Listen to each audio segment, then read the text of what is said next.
we'll start here at the back door. Perfect. Okay. So on this side of the back door, only thing you have is your latch. Mm-hmm. Remember, it is a metal latch, so if you forget you have it and you pull hard enough, you'll rip it out of the door. Okay. So I like the metal ones because they don't break. The plastic ones will break, but then they don't rip out of the door. Do you know what this piece is there? Yeah. This, I want to say, was for a center rafter at one time. So it's no longer on the unit. It's kind of centered, and with the long units, some of them used to offer just like a center support. Okay. Okay. So this one may have had a manual awning before. When you go into the automatic or the electronic awnings, they don't use that. Okay. Just because there's manual things you have to do to the center arm. With the electronics, you just walk inside and hit a button. Okay. Good to know. And on these, like these little lights and this, how do you make sure this stays sealed so you don't get water damage in there? You'll just check the seal. Side seals probably once a year. So just when you get it out in the spring or when you're putting it away in the fall, just take a look around and make sure there's like no gaps or any cracks getting into here. Okay. So like this one has a gasket on the back, so I don't know why they sealed the top, but that would be what you'd look for is the seal versus not sealed. Okay. Gotcha. So if you can get your finger into a crack, you'll want to run silicone over it. Does it Not matter so which much type? for this. I would suggest like 100% silicone, so like a DAP. You can get Menards, whatever. Mm-hmm. Okay.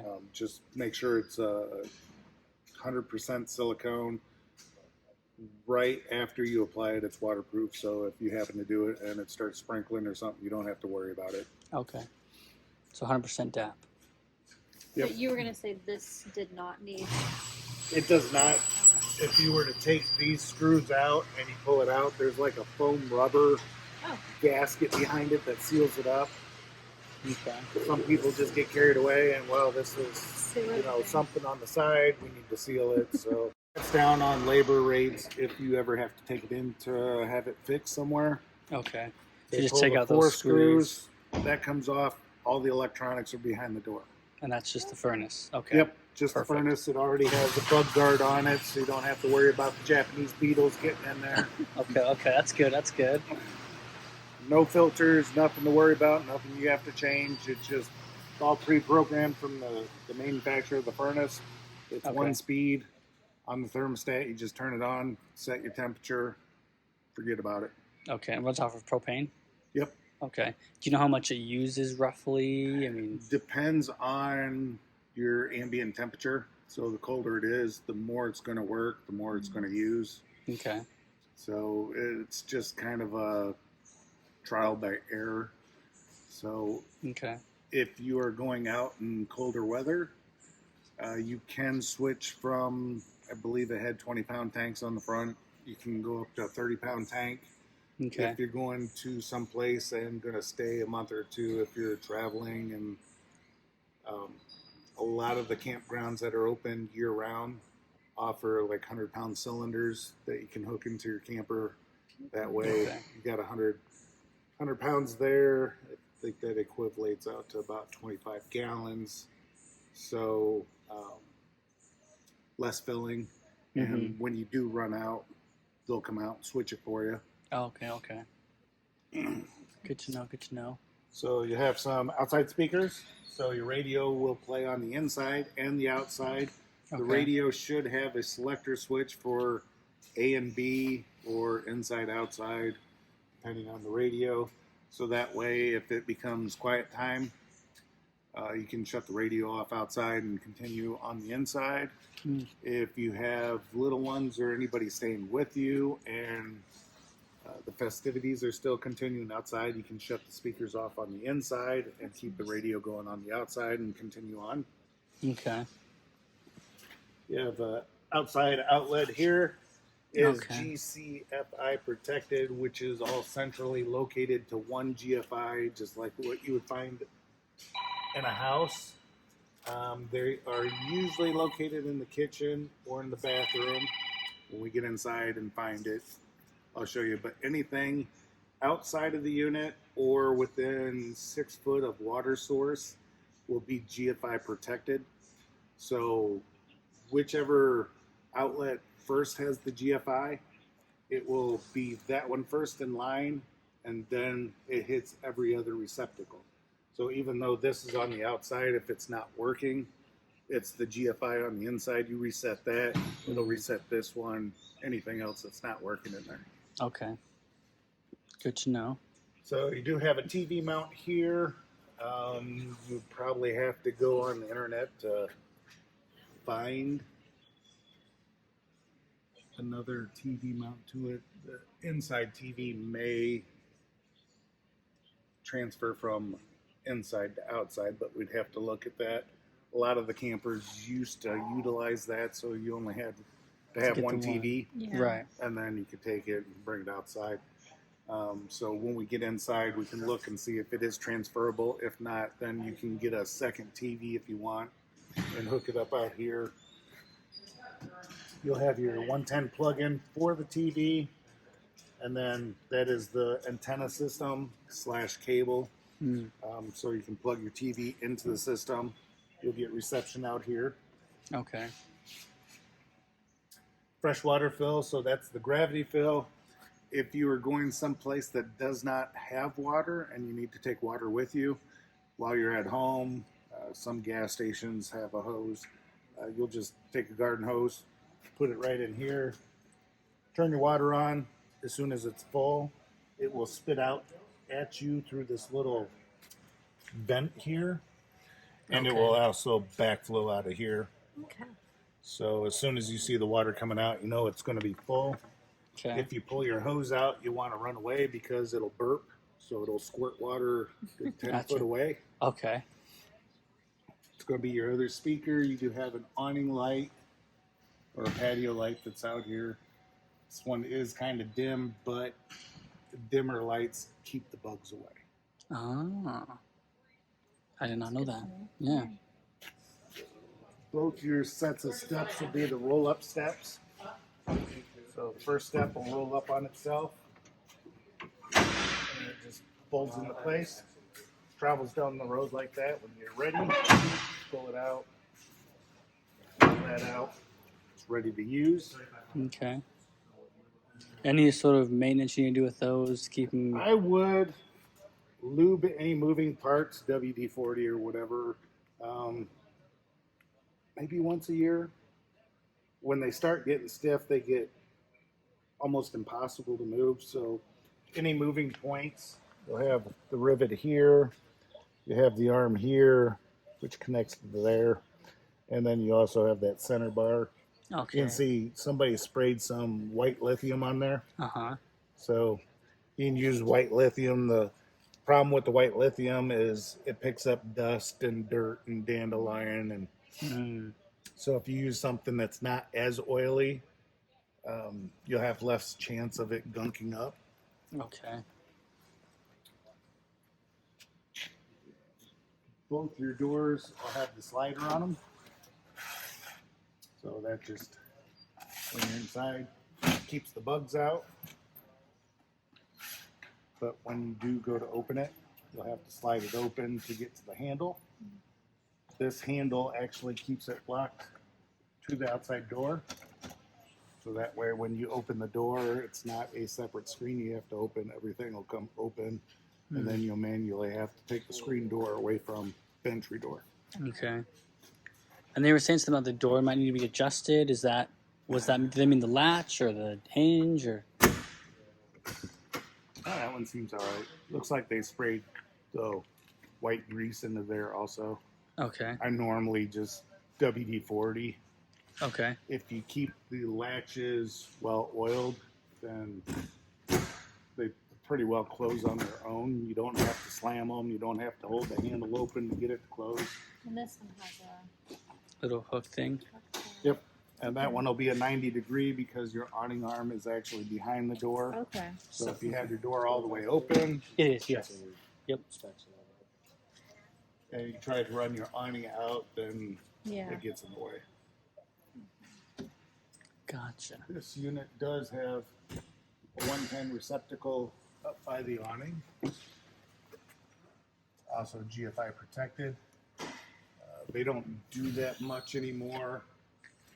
They did those for like patio lights or the fancy camper lights that you put on the awning. Okay, okay, They're right. 110 instead of 12 volt. You can also get a 12 volt light strip if you want to put under there. It's self-adhesive. You just have to run a 12 volt wire for it. Turn it on and off. Okay. You missed your grill port here. So, little blue cap. You got a finger that sticks out on that side. Pull that out. It's got a collar on it, so just like an air hose. Okay. You push it back. You plug in your gas grill. Let go of it, and then you'll flip this finger outwards. The finger outwards lets the gas come to your gas appliance that you hook up to it. And when it's in place, it won't let the collar come off, causing a gas leak.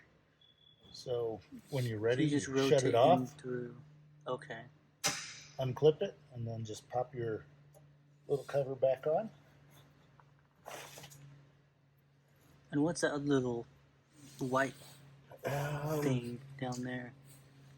That is usually for your fresh tank. It may be the overflow. So a lot of the manufacturers today use a bottom overflow instead of the little screen that's in there.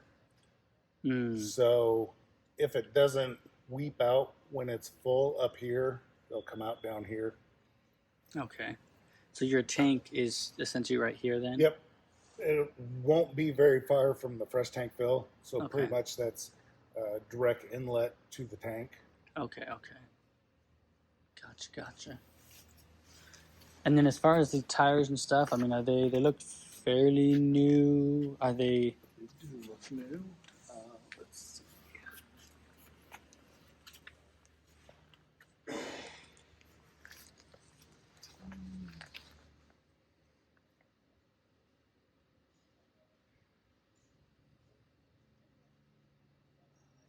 See a date on that one.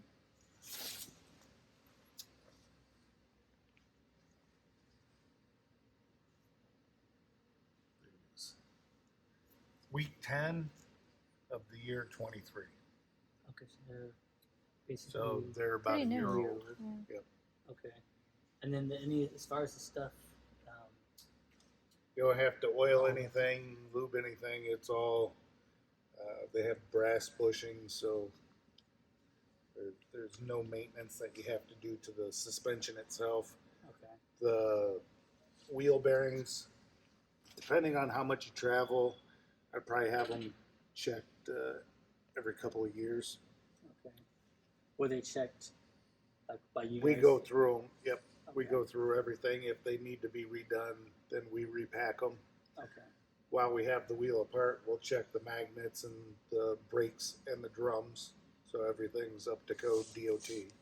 Okay. So you've got life left on the brakes and all that stuff. Yep. Okay. Do we know how much life left? The drum brakes, they last forever.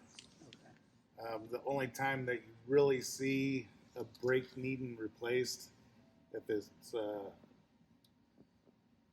traveled many miles, or if the backing plate that holds everything together fails and lets go of the brake, then the brake just kind of drags around in the drum. Okay. And then every 2 years check the bearings. Yep. And when they check the bearings, they'll check the brakes. Okay. So that way it's every couple of years. Some people do it yearly, but most people don't travel enough to do it yearly. So it's not necessarily a mileage requirement on those, just kind of No, it's just I keep referring to when I was younger. I had a 1977 Buick Regal. Had 100,000 miles on it. Had wheel bearings on the front end of it. You think I ever checked them? Probably not. It had 100,000 miles on it. Okay. So, okay. With a trailer, because it's such a big piece of equipment behind your truck, every couple of years, it's just a safety measure. Okay.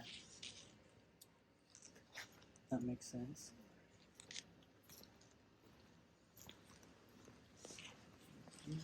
And this comes down, I'm guessing, too. from Yep. that?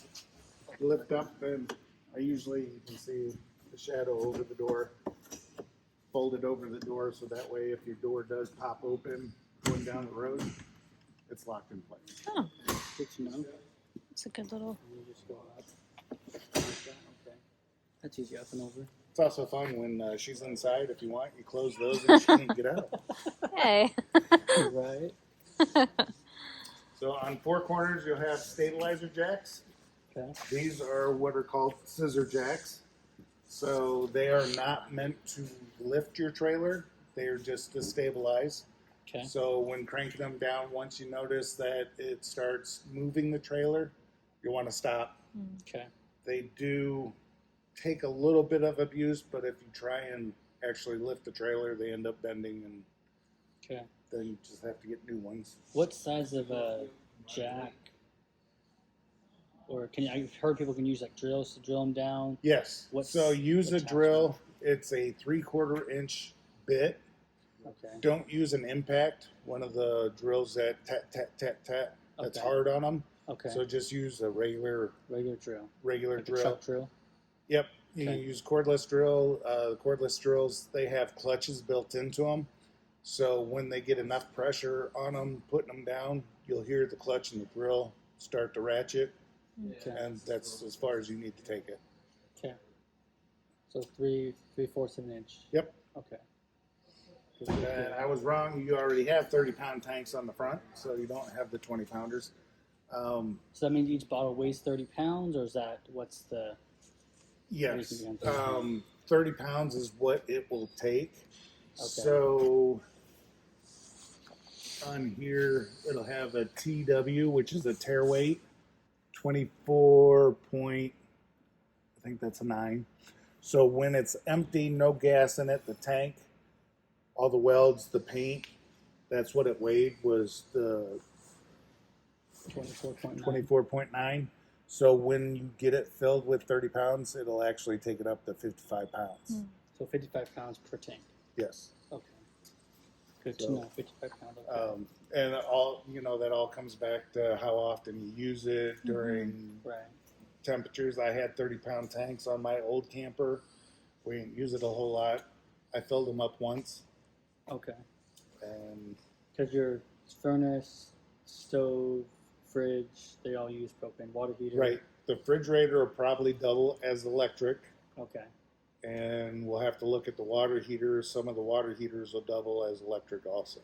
Okay. So normally when you go to a park, anything you can use on electric, you want to, because you're already using you're Yeah, paying for the electric. site. Right. Okay. That makes sense. So on the back side up here, you have your gas regulator. Has a little finger on here, so it's pointing this way, means it's feeding out of this tank over here. When you turn it on, all the little fingers go to green. Oh, okay, I see. So this is an automatic transfer, so it means it will automatically switch from one tank to the other. Oh, that's nice. The problem with that is if you have an LP cover, which is behind you, sits over this, you don't see this. So as soon as this tank goes to empty, if this one's open, it starts drinking out of this one. By the time that the furnace doesn't light, your stove doesn't light, you're totally out of gas. So I tell people just run one tank at a time. So that way when your furnace doesn't light with this one, you can shut it off. And then you can turn this one on. You can take this one off. You can take it to any U-Haul. I believe Flying J does it, any RV place. Okay. They'll refill your tank for you. Okay. And you just twist these off by unscrewing this then? Yep. Or? You loosen this up. Take it all the way off. And then you'll take your tank off.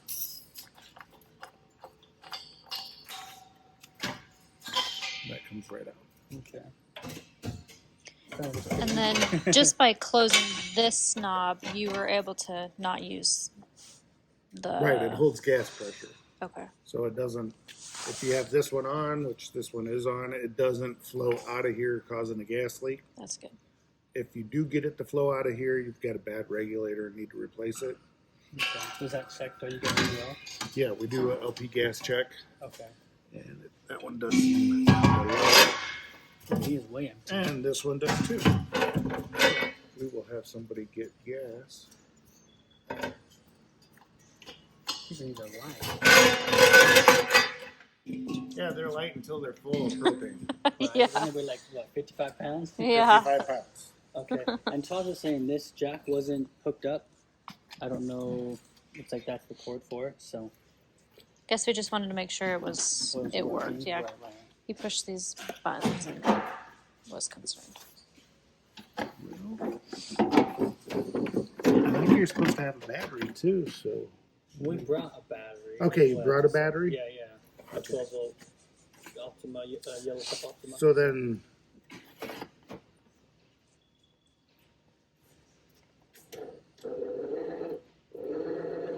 as long as there's power to the jack will work. Okay. Okay. But without the battery hooked up, there's no power to it, so it wasn't doing anything. Okay. This one is a hot feed from inside. So when you're plugged in at a campground at home, it will trickle charge your battery. Okay. So since that's hot and we can put our jack power wire to it, the jack does operate. Should have a light on it. It's right there. It's just not on that side. Huh.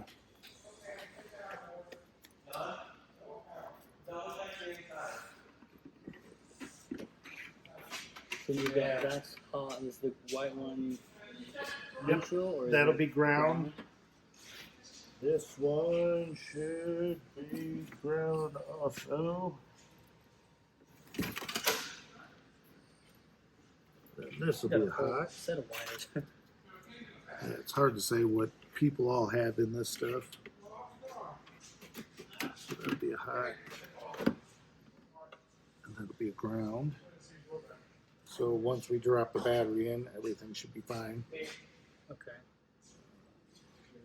You do have, if for some reason the jack ever fails, there's a 3/4 inch down in there also. Okay. Put it on a drill. Up and down. You can run it up and down. Get you out of a predicament until you get somewhere to have it replaced or fixed or whatever. Okay. So one quick thing, so this thing dry, you have about 2,000 pounds to spare in your tow capacity, Okay. which is fine. You just want to be careful because on the sticker, if you're absolutely fully loaded down, like full tanks and cargo and all that kind of stuff in there, you'll be about 100 pounds overweight. Okay. But just So just be mindful of like the amount of water. And on the side there, not to cut you guys from your walk, you have a couple that kind of tells you if your tanks are loaded down. So you're about, from what I found online, they don't show the dry weight here, but it said 5,000, right under 5,000 pounds, 49.98. isn't it just this number minus that number? Is that close? They're usually pretty spot on. So that's about the amount of room that you have, but even less because you're a little bit underneath what the max of that is. So right? Because 7,600 is this should be this Yep, max. 7,600 is what I'm seeing is that max. This thing fully loaded down with all your full cargo, 7,708 Okay. is what it's showing. So a little bit over, so you just want to be mindful of that. And then down here, now I don't know why they have these just in kilograms, but it tells you if like mass of your waste tank's full, 350 kilograms, however much weight, probably more. Pounds that would be. Yeah, however, let's see what. Okay.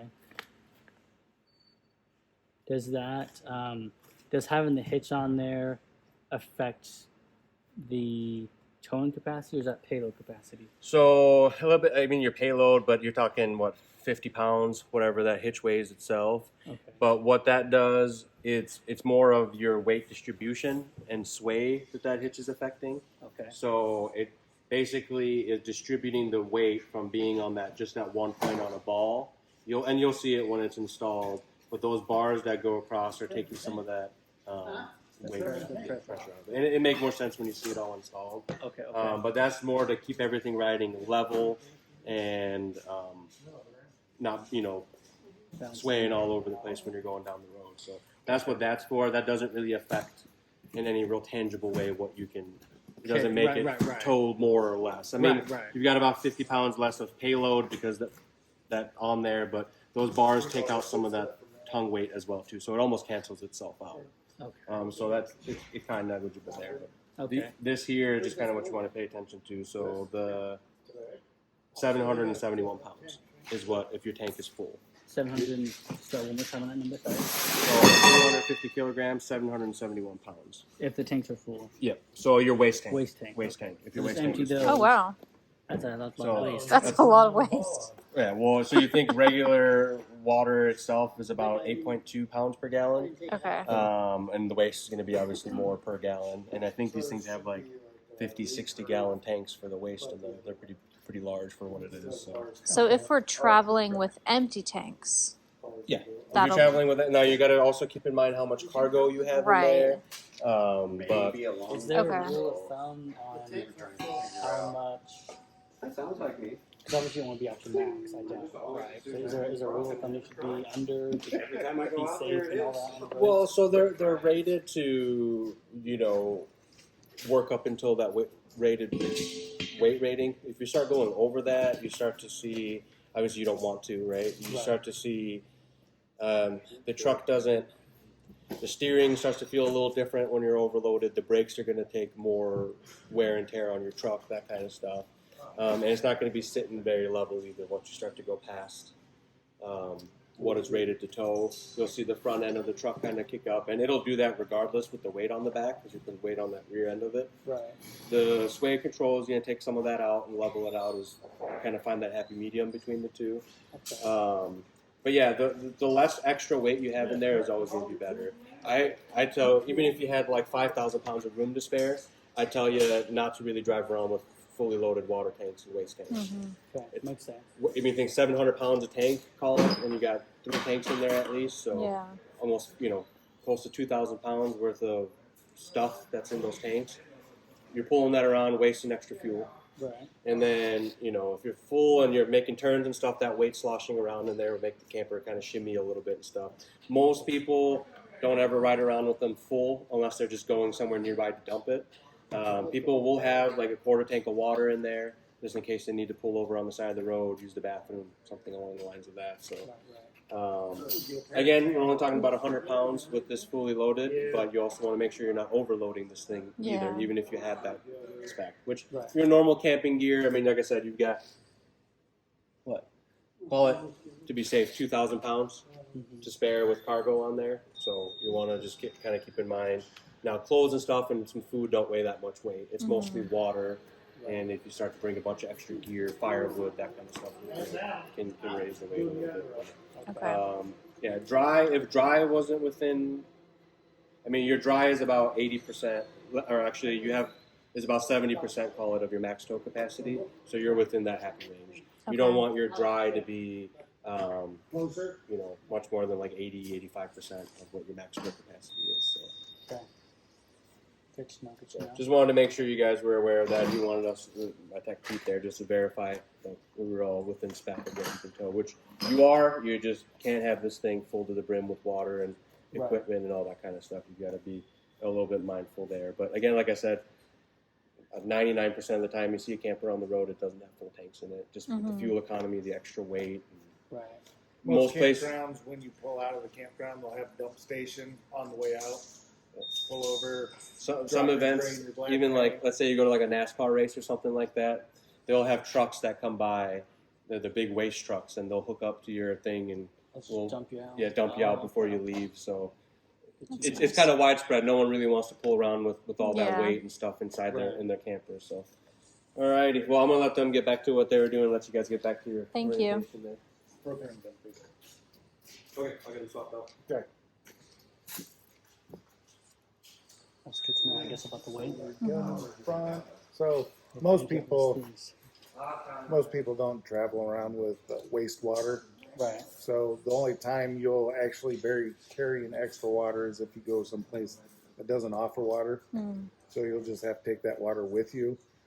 But like I said, when you come out of most campgrounds, there's a dump station at the exit. Mm-hmm. And when you're hooking up to dump your tanks, which we'll get to, your fresh tank drain, you can empty out what fresh water you still have. So then you're not taking it back with you.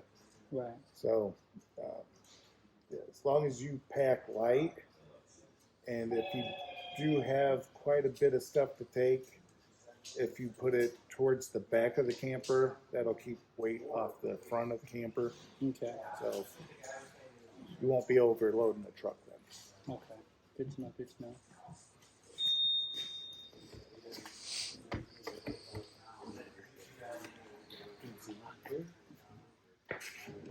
Oh, that's nice. I didn't see that. Yeah, nice. Pretty nice. Huh? Here's your 3/4 inch crank. So what I tell people is just cut it off, put in a drill. Okay. So like I said, it'll double for your stabilizer jacks and your tongue jack.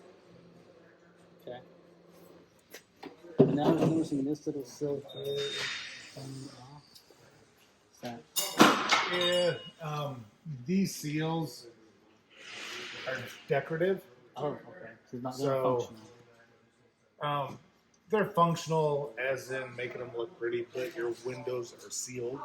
They don't So open. that just kind of hides the gap that the window's been installed into. Okay. That's good to know. Is that for all windows they don't open? With that one, I think that's Any windows, I'll have a seal on them. Oh, okay. They'll have different seals depending on if they're slider windows or awning windows. So Okay. it's just your sliding windows will have bigger seals because they move. The awning windows are more of a crank compress. Okay. So you do have a vent here for the range vent above your range. Oh, that's good. So when you turn your range vent on, it'll expel all the hot air outside instead of circulating it inside. Okay. The water heater already has the bug screen on it. And so the white plug that was under the camper is the low point for your fresh tank. So you'll have to put the cap on it to hold the water in. Oh, Is that that's the good cap? to know. This is the cap for it. Good. So We found it. whenever they do the winterize and the preps and get readies, they'll take the stuff and they'll put it in the water heater. That way it doesn't get lost. Yeah. And then this will be the plug for the water heater. Goes right into here. That's a 15/16. 15, Nut. 16. Okay. You can see people use pliers, crescent wrenches, whatever you want, just to get it tightened into the hole there. And there's no anode rod to this one? This one is a dual gas and electric. This one doesn't have an anode rod because this one is a glass line tank. The other one that takes the anode rod is a magnesium rod. So as the impurities enter the Suburban tank, it attacks that anode rod, releasing magnesium into the tank, which coats the tank. This one, because it's glass lined, you don't have to worry about any of that. Good to know. You have a pressure relief valve here. Just like at home water heaters, if it builds up too much temperature or too much pressure, it'll start weeping. Nothing to worry about. It just protecting itself from doing any damage. Okay. You have your control board here for the water heater. Okay. It will control both the gas and the electric side. There's a little 2 amp fuse under here. Never seen anybody burn it, but I pointed out just in case somebody gets to be the lucky winner. You have a thermal fuse here. So it goes right above the chamber here. So if there's a flare up, it'll burn this fuse. You won't be able to tell that it's burned, But if your water heater doesn't light on electric, usually that's the reason why. And you can double check it by taking it off.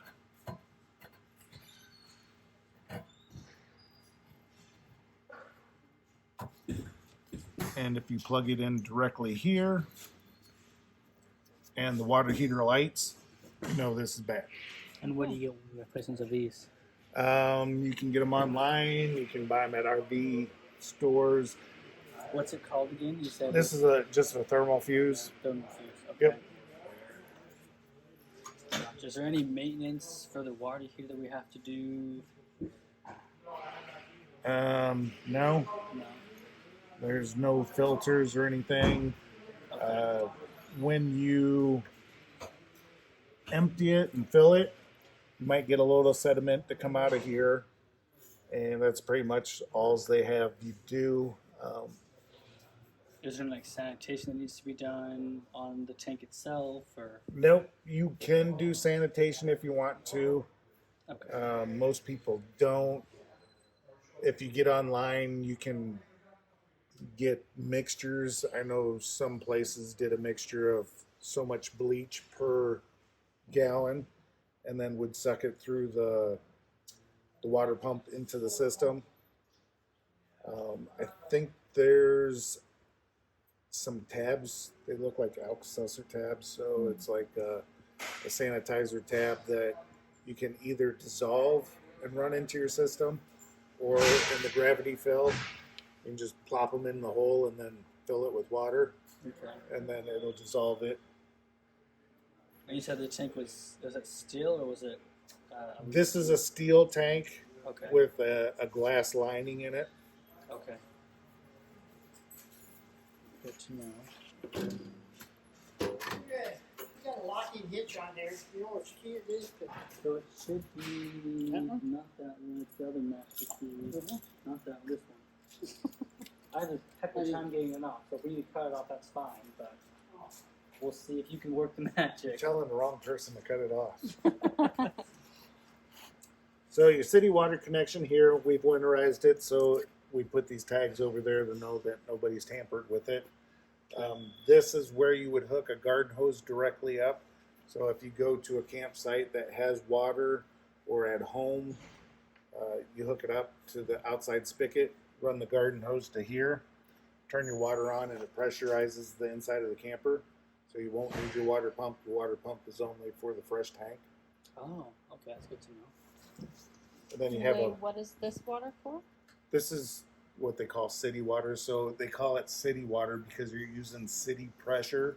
Oh. So the water pressure at your house or water pressure at a campsite, anything that comes out of the ground will have a pump attached to it. So it's always pushing. Mhm. So just like at home, you turn on a faucet, it's already got pressure. Yeah. So city water will have pressure from the garden hose from the Mhm. house or the spigot. The water pump will pressurize the system from the water tank. Okay. So it's like its own little city version. Okay. So the water pump doesn't really work unless it's pulling water from the tank. Yes. If you're pulling water here, it doesn't matter. Nope. Okay. If you have water pressure here and you turn your pump on, 9 times out of 10, your pump won't turn on because there's already pressure in the system. The water pumps have a built-in pressure regulator. It's right around 38 pounds. So when your water pump builds up to 38 pounds, it shuts off automatically. And then when you open a faucet, it lowers the pressure, the pump will turn back on. Okay, good to know. So your black tank flush here is a squirter for inside your black tank, so your toilet tank. Being that you get solid waste into your black tank, they put squirters on there to help rinse out the inside. That's good. Okay. So when you go to a dump station to dump, most of the times they'll have a garden hose there that you can hook up there. So while you're dumping your black tank, It'll you can wash it. finish rinsing it out. That's good. Okay.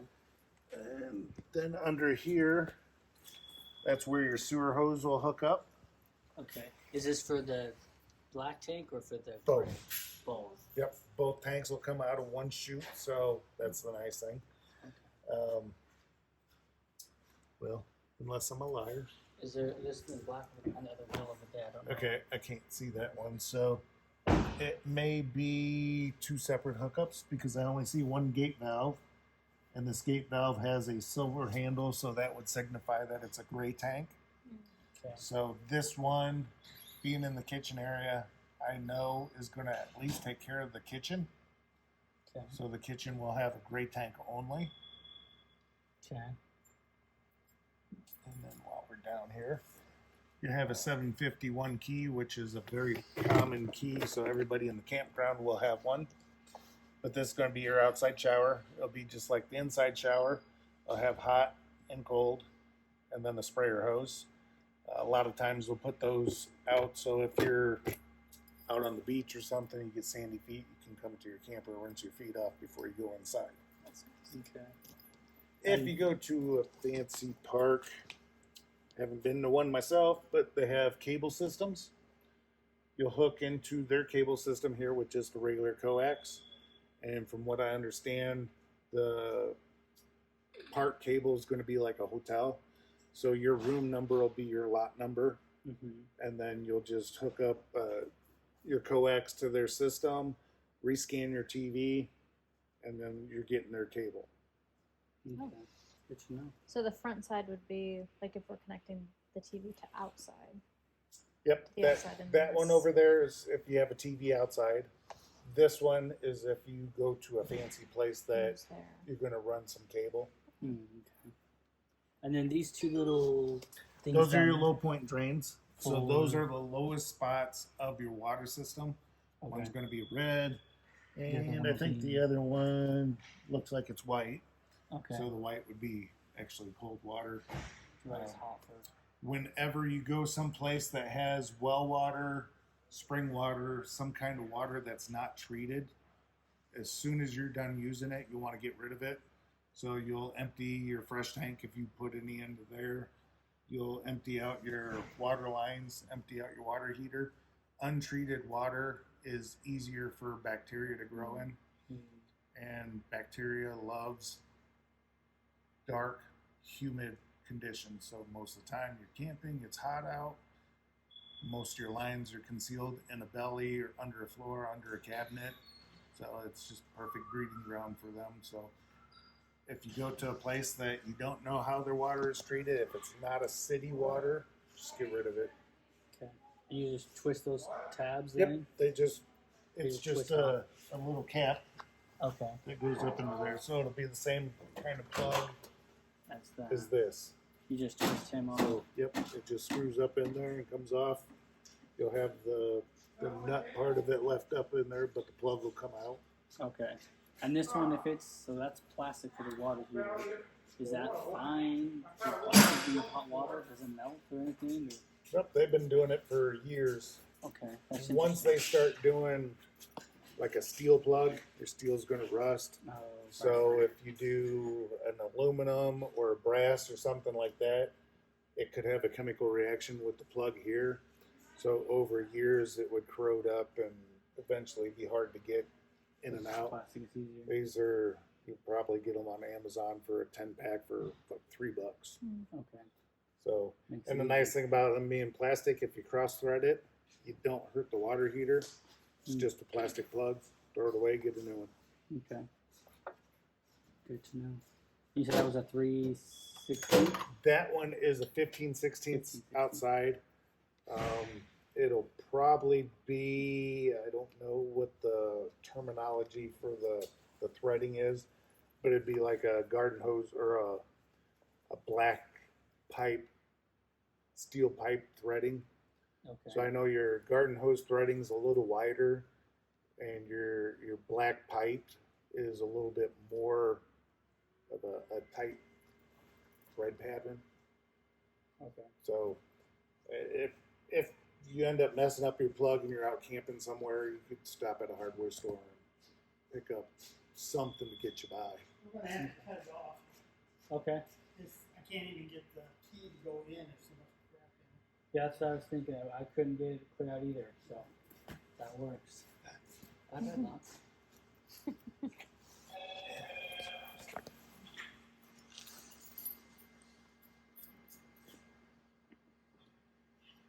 can hear a little computer fan running in here. Oh, this has got bug screen on it too. That's fine. No bugs are getting into here. Yeah.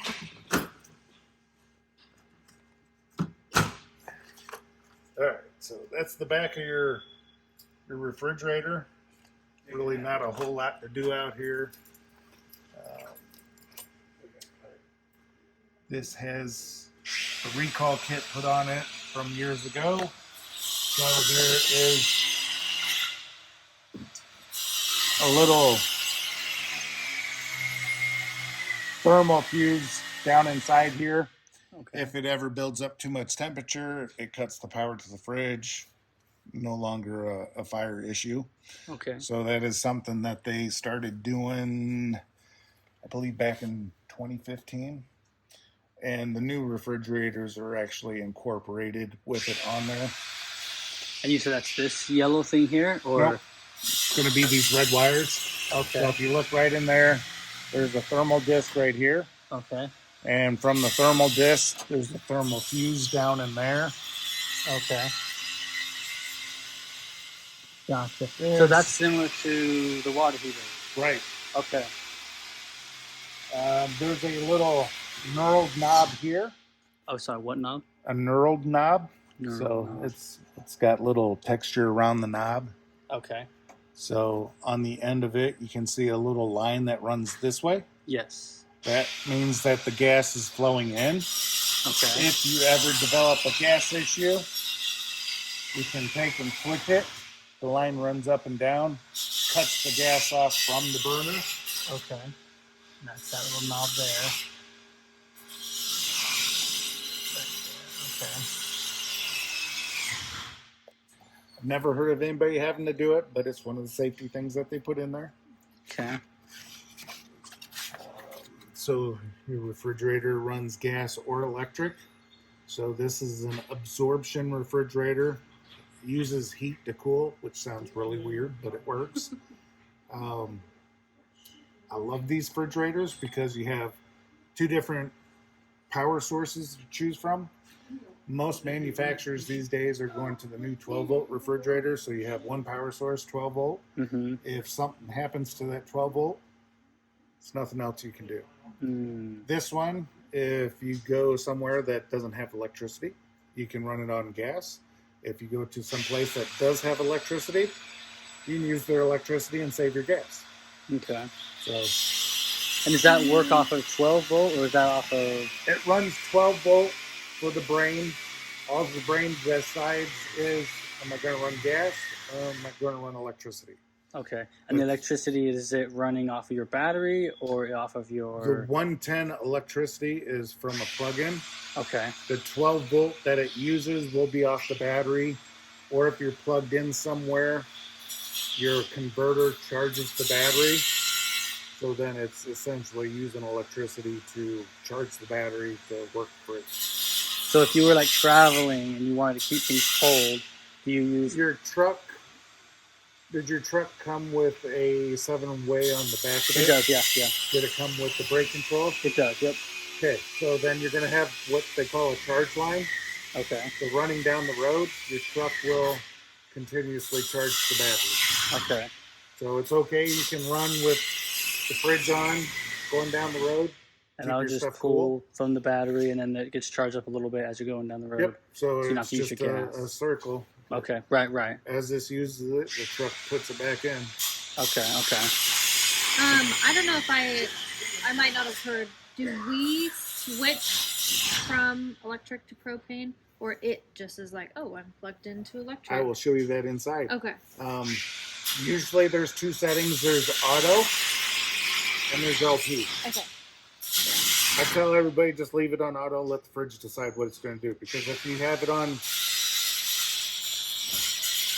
some of the fridges back in the day, you could choose auto, electric, or gas. But people would go to the park, they would choose electric, and then you'd get kids to run through and they'd pick the cord. Well, you know, come 8, 9 o'clock at night, when you go inside, the battery's dead and Yeah. the fridge has started warming up. That's the only downside to the absorption refrigerator is it takes longer for it to cool. because it's actually displacing the heat Hmm. through ammonia. Okay. So Okay. as it heats up the ammonia sucks the heat out of the refrigerator. So whenever you pack this refrigerator, make sure your stuff's already cool. Hmm. Anything Okay. going into the freezer, make sure it's already frozen. Every minute you have the refrigerator open, I think they say it takes 10 minutes for it to Wow. get back to where it was. Okay. So, Good to know. Does it matter like temperature wise, like cold, hot? Like, is there a temperature range it works best in? uh, Outside Like, temperature. there yeah. should be a setting on the refrigerator, and it's kind of you'll have to adjust it as the temperature moves. Right. Right. So when we get inside, I can show you that. Some of them had push button where you can select 1 through 5 or 1 through 9, Mm. and the higher the number, the colder it is. So of course, when you're talking 110 degrees, you'll want to switch it up to 9. Yeah. Right. And then when it's 50, you'll take it down to like a 7. So Okay. as you get used to your unit, you'll get used to what makes the fridge happy. Yeah. Mm-hmm. So under this cover here, there's a little flat spot there and a little flat spot here. You put a screwdriver in there and pop it. There are 2 fuses. There's going to be a flat blade 12-volt fuse, just like a regular automotive fuse. Okay. That controls the 12-volt grain. And then there'll be another glass fuse, the old bus fuses. So they have metal ends with the glass tube. Okay. They'll have one of those in there for the electric side, so Okay. that it protects anything electric, like your elements here. So normally you don't have anything to worry about with those things unless you get like a lightning strike that's close by. It sends a power surge, Okay. and it may blow the glass fuse. Nice thing about that is if it takes out the 110, you still have gas to operate with. Right. 12 volt, you're done. Right. Exactly. So it's nice to have that one then. Okay. So some of the big manufacturers also use like residential refrigerators that are 110 only. So if you go to a campground, has a storm, it takes out the 110 power, that fridge is done too. Yeah. Right. So that's why I love these.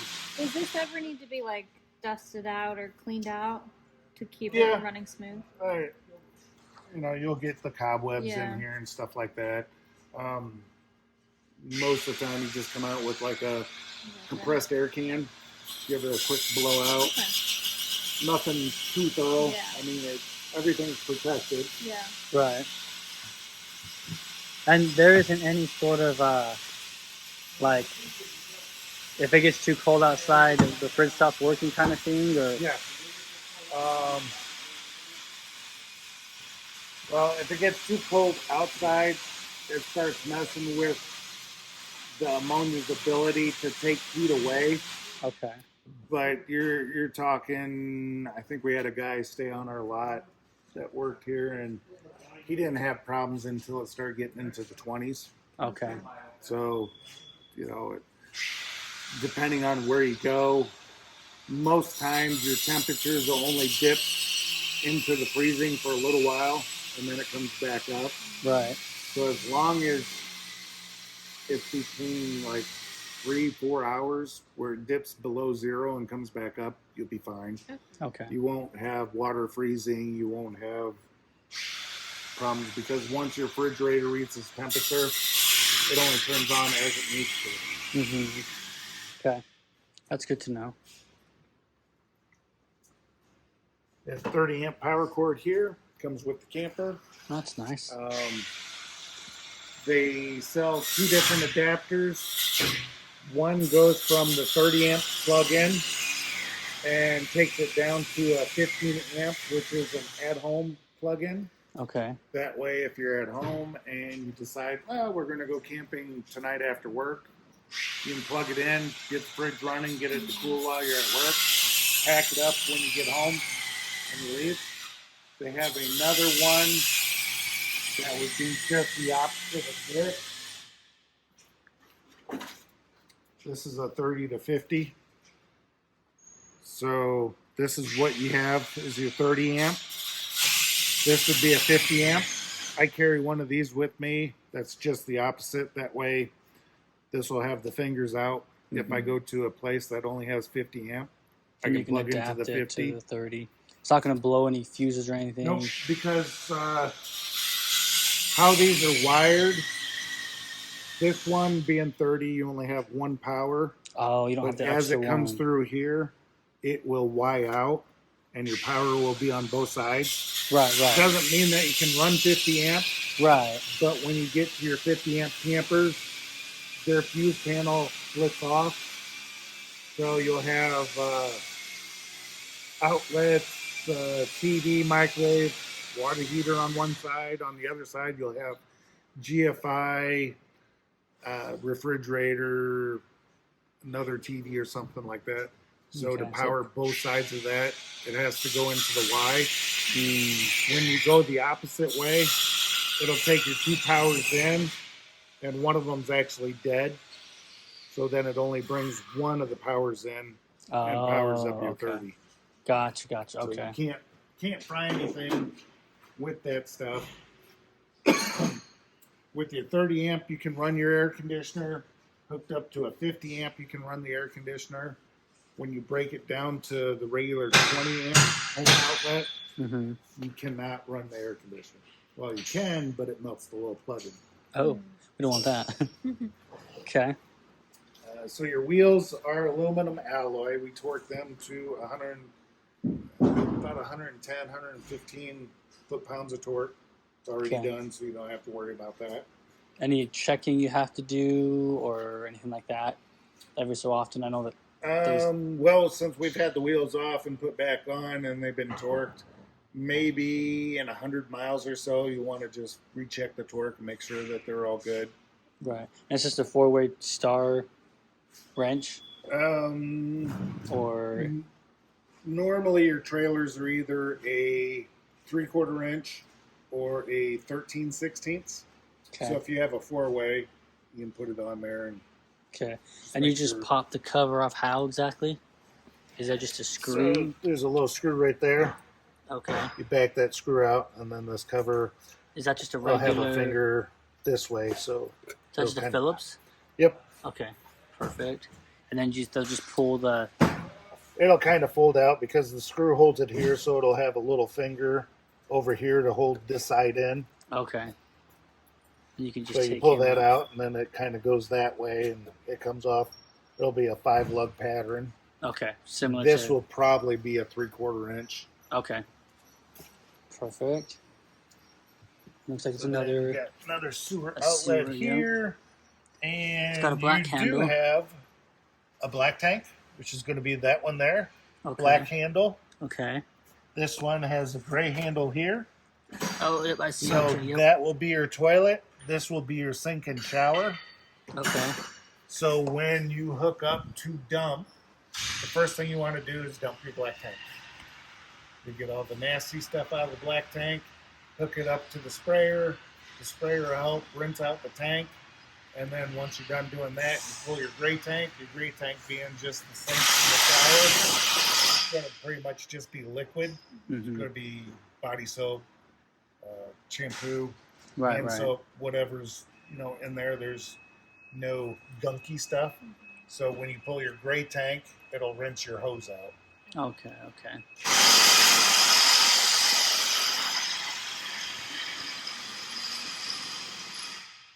What's under there? Oh, look at that! You get a sewer hose. Oh yeah. Sewer hose. Nice. Only bad thing with that is you have 2 sewer dumps, so you have to pull up and do like your front one first, and then pull up another 10 foot and do the back ones. Okay. Unless you watch the movie RV and they got that Y Right. spreader. Right. We do have a compartment light here. Perfect. Got one on the other side also. 4-inch sewer bumper. So a lot of people normally, I don't know why this one doesn't have sewer caps on either side, but normally they have sewer caps on. like everything else. I'll see if I can't get you some. And then your sewer hose, instead of putting it in your nice compartment, There you go. just goes into there. He doesn't Nice. like go all the way in. Is Oh, that he does. what Okay. this little thing on the floor is? That's a sewer cap. Okay. That's like the cap on the end of the sewer Yep. pipe, I Oh, think. okay. You just twist those off, right? Yep. Okay. Good to know. That's nice. Right. Can this bumper hold any weight or not? It can hold like a bike rack Okay. or a rack for a couple of kayaks, something like that. Okay. You don't want to get one of those ones that bolt to it that have the 2-inch receiver and then try and Right. pull another trailer. Right. But it was like a bike rack. Usually 200 to 300 pounds Okay. is about all they can tolerate. Okay. Good to know. So you're gonna have a rubber roof. There's no ladder to it, so it should be walkable. So get up there, like I said, once you get it out in the spring, and before you pull it out or put it away in the fall, get up on top, and then there'll be sealant across the back edge here, across the front edge, and then anywhere like a roof vent or a sewer vent or anything comes through the roof, they use a self-leveling compound. Okay. And you'll want to just get up there and check and make sure that it's not getting any cracks, any openings. Silicone does not stick to the roof. So if you put silicone on there, it's not going to do anything. It's going to let water in. So it needs to be like a self-leveling. Yep, it's a self-leveling compound. Okay. You can get it at any RV place, Menards, Walmart's carrying RV stuff. So as long as it says self-leveling, And you're good to That's use all you only on the roof. only on the roof. Okay. The self-leveling compound, it flows down into the crack, so it makes it solid from the bottom of the crack all the way back to the surface. If Okay. you were to put a silicone or something on there, even though it doesn't stick, you can't get the silicone down into the bottom of the crack, so there's always that air bubble. But there's some kind of compound in there that the silicone just doesn't stick to. So once the silicone dries, you can get up there, you can grab one end, and you can peel it all the way down. Okay. And so you can use self-leveling compound up there, and then all this Silicone stuff on the here vertical on sides. the vertical, which is lights and Yep. all that stuff. And, Anything that's on the actual fiberglass structure itself, silicone is my personal preference. You can use a caulk, which is, paintable exterior, whatever you want. right. Anything to seal it's better than leaving the crack there. Right. If you go with a clear silicone, then it's just you're not going to see different colors from if you did a black, because this is black and you smeared it up onto here, or some people did white. So if you do a clear, it just blends itself in. Okay. That makes sense. And as far as on the roof, what are we looking for up there as far as making sure we don't have leaks and stuff?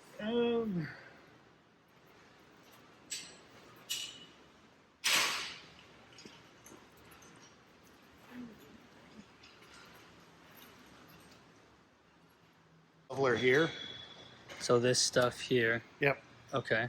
So you'd actually look for pitting that's deeper than that. That was just an air bubble when they first did it.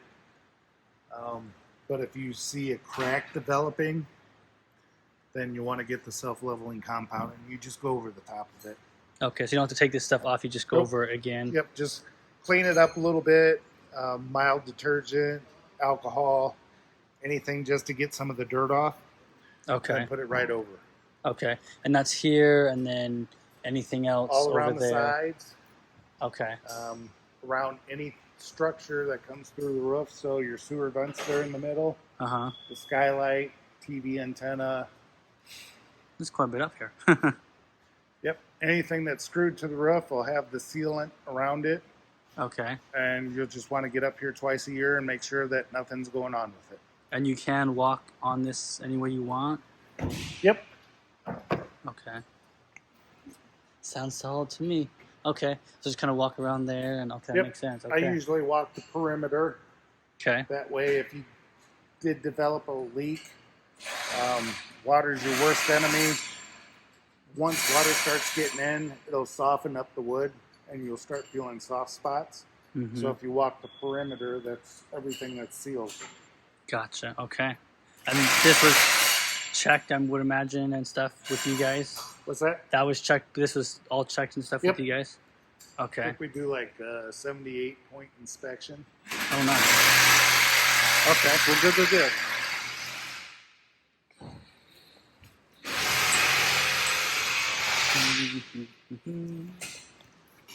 The awning switches in there. Awning switch? Where'd you find it at? Oh, it's right there? Oh. Oh, there's the switch. Okay, that's fun. So it comes in and out that way. That's good to know. So now we're back at the door, so we can go inside, and we'll do the same thing inside. We'll just start on one side and Work our way around. walk all the way around it. Okay. And these ones, like this is the same step as that one, just fold Yep. it up. Rolls up onto itself. Okay. So any of your vents, any of your heating vents will be towards the bottom of the camper. They'll Okay. be brown.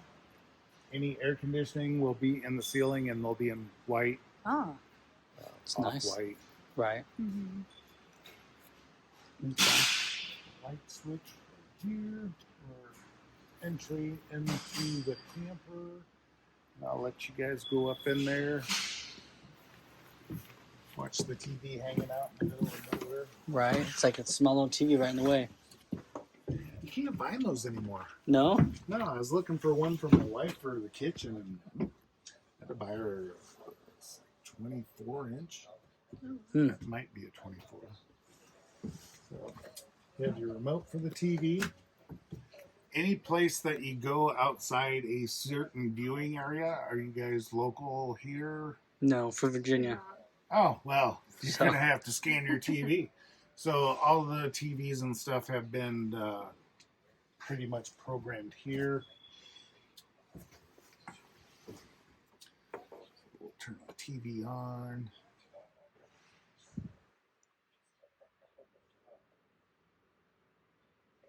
So it is programmed to our local. NBC is our local. So what you'll want to do is you'll go into menu and then go to channel, which is here. And then you'll come into here. So if you go to a fancy park that has cable, you'll switch it from air to cable. Okay.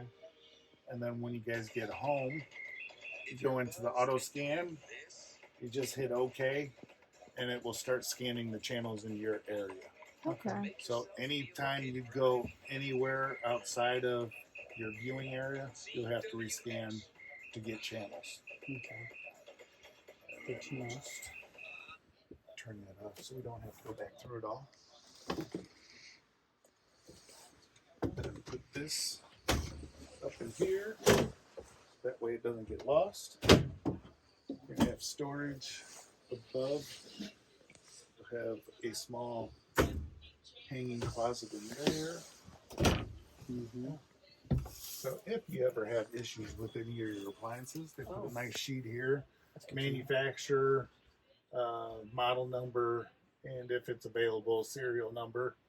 Perfect. Serial number won't be so much a factor anymore, but if you ever have an issue with something and you call somebody, you can say, well, you know, my water heater is Atwood GC6AA10E. That gets them on the correct path to help diagnose what you have going on. Okay. Good to know. A couple of reading lights above the bed. I can't quite see. Is it just like a? Should be a little toggle. Oh, there it is. The light was. We were noticing under the bed, this little bracket came undone, I think. That one there. Oh, okay. I don't know if that just came undone or what. Well, they use these really long screws. So, yep, we can screw it back in. Okay. Are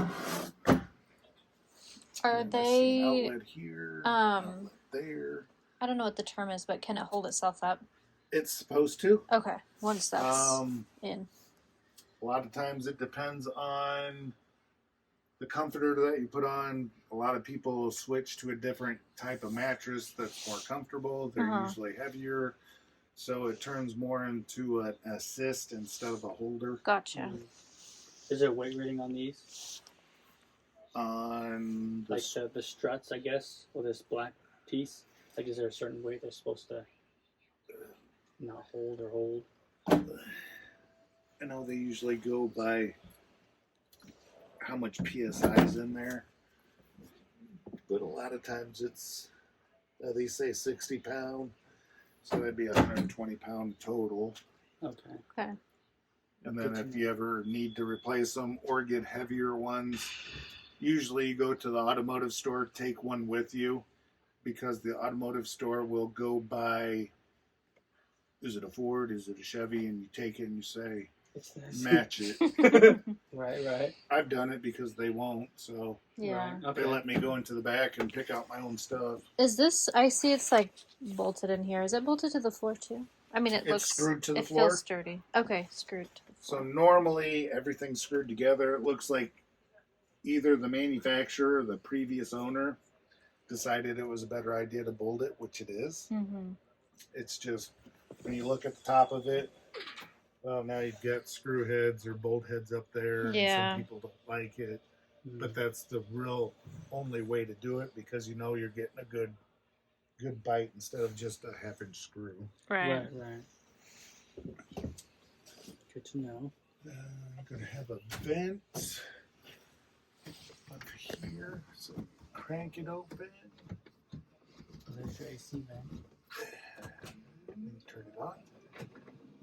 And then that'll suck the hot air out.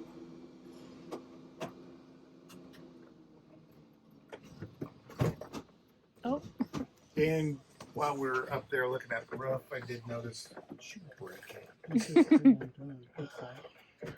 There's one in. Just can't have good, nice things. Right. Whoops. Let's see. Is it that one side, I guess? Would you ever need to have that fan sucking out the hot air while that AC vent is going? You don't have to. It's Okay. just a nice feature. Yeah, this one's toast. I can see if we have another one. Well, I think it's actually missing one. Oh, is that what it is? There's that one. And this one's supposed to go up in here. That. And there should be one right there. Oh. So I can see if we have anything. Fire escape window. So that's an awning window. Pretty much you lift that. So you got to press it towards the window, lift the rod up, and then it will hold itself out.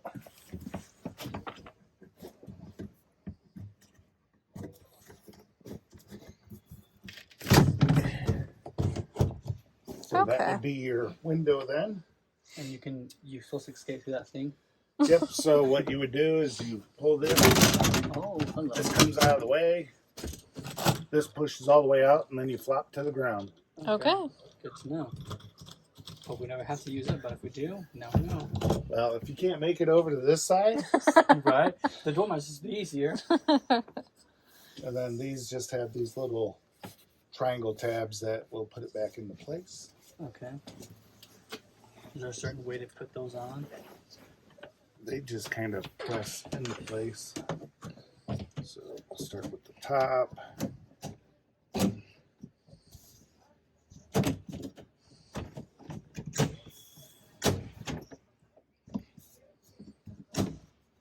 And there you go. You're ready to camp again. Do these close? No, Okay. you do have Wasn't a sure what- blind. Oh, that's what that is. Yep. So A this blind. is a pleated shade. Whenever you're not needing privacy, whenever you're not using it, keep them in the up position. If you leave them down too long, they start losing these pleats, Okay. and then it looks like an accordion when you go to fold it up. Mm-hmm. Okay. Good to know. And that one, maybe the string came out. Is that why it kind of hangs crooked? Yep. Okay. Oh dear. So the string's still there. Looks like it just came unthreaded or something. Yeah, you take the bottom off, and then it just ties back in through the side. Okay.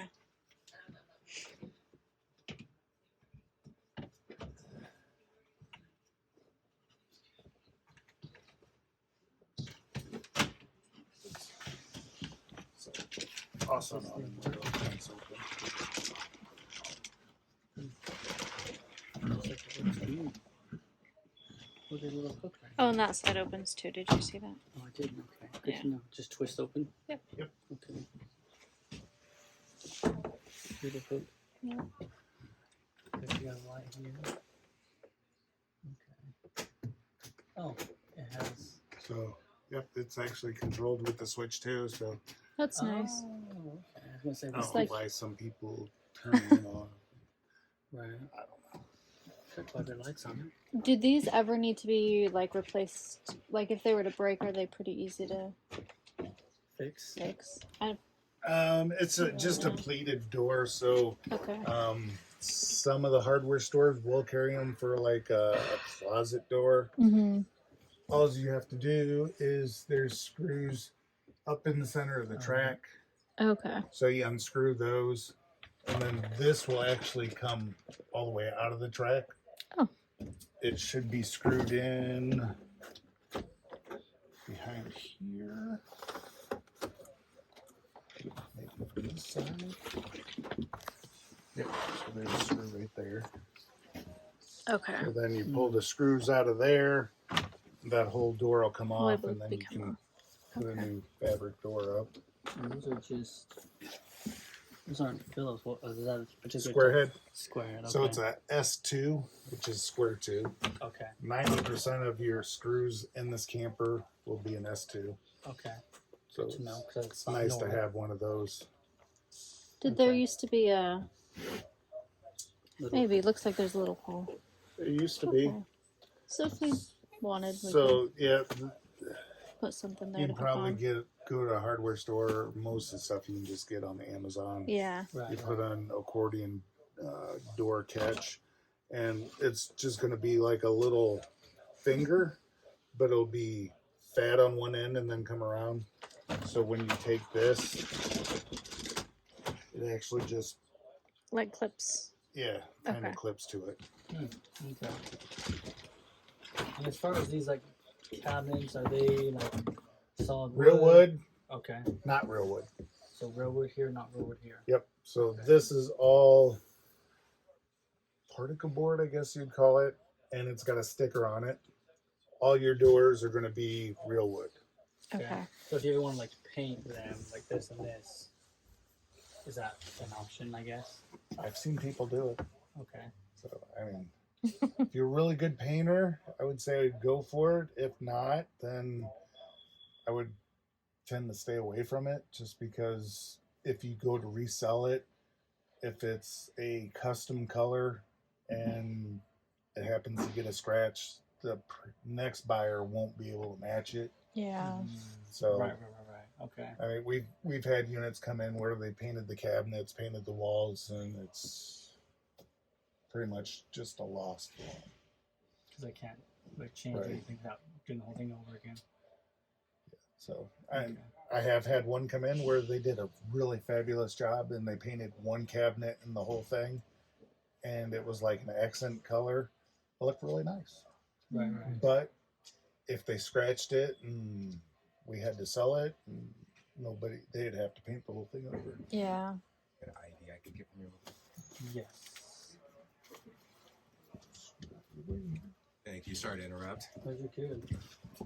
Are you guys both going on the title? Yes. Yeah. Mine's in the truck.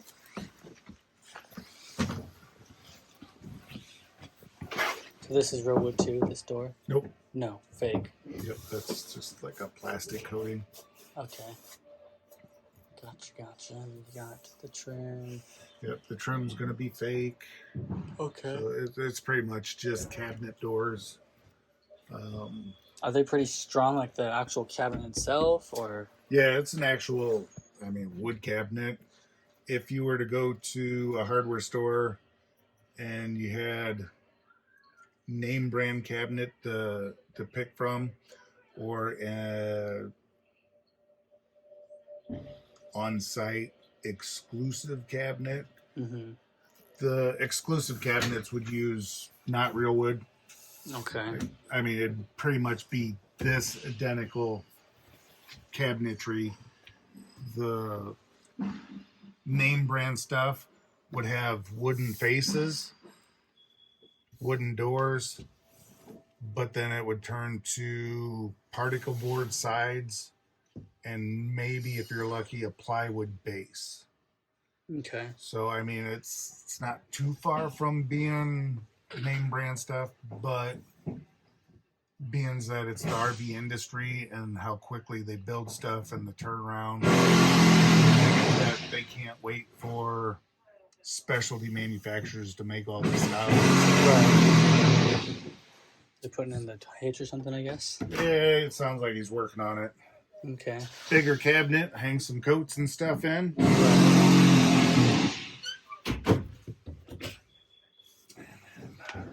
Some storage under there. Guessing this would be blocked off. Now it's part of a slide. So that would be a bump up. I'll go this way, I guess. Bathroom. So all your plumbing in your unit's going to be plastic. Freshwater lines are going to be PEX, which aren't available anywhere anymore. Okay. All your waste plumbing is going to be the black ABS. It's getting a little harder to find that stuff. They've been going to the PVC, which is the white, but you can mix and match stuff. Traveling down the road, some of your fittings may loosen up periodically. No tools required. It's hand tightened, plastic on plastic. Just give it a couple turns. It'll be fine. And that's like the stuff like the toilet down here or like under the sink or whatever. Yep. Okay. So most of your fittings will have a rubber cone washer in it. So as you tighten the fitting, you're actually pressing a rubber washer into the fitting. Gotcha. So, but going from hot to cold, traveling down the road, they will vibrate and loosen up a little bit. It happens from time to time. Just reach under there and give it a little turn. So all the plumbing is going to be just like at home. You'll have hot and cold. The toilet's going to be a foot flush toilet. So when you step down halfway, you'll introduce water into the bowl or antifreeze because it's winterized. If you step all the way down, opens the flap, drops everything in. So usually when you flush the toilet and let off, it just puts a minimal amount of water in there. If you need to add more water to the stool, just partially step down on it. It'll add water to the bowl. And then that's your GFI receptacle there. That controls all that of them. will control everything that's marked GC. GCFI. Central C GFI. It's centrally located. So that one is the first one in the line. It will be this one, and then it'll probably go to the outside one, and then it'll go to the one under the awning, and then it'll come in and go to the one in the kitchen, and it just daisy chains itself around. Okay. Good to know. Now you're going to have a fan just like above the bed. Bless you. Thank you.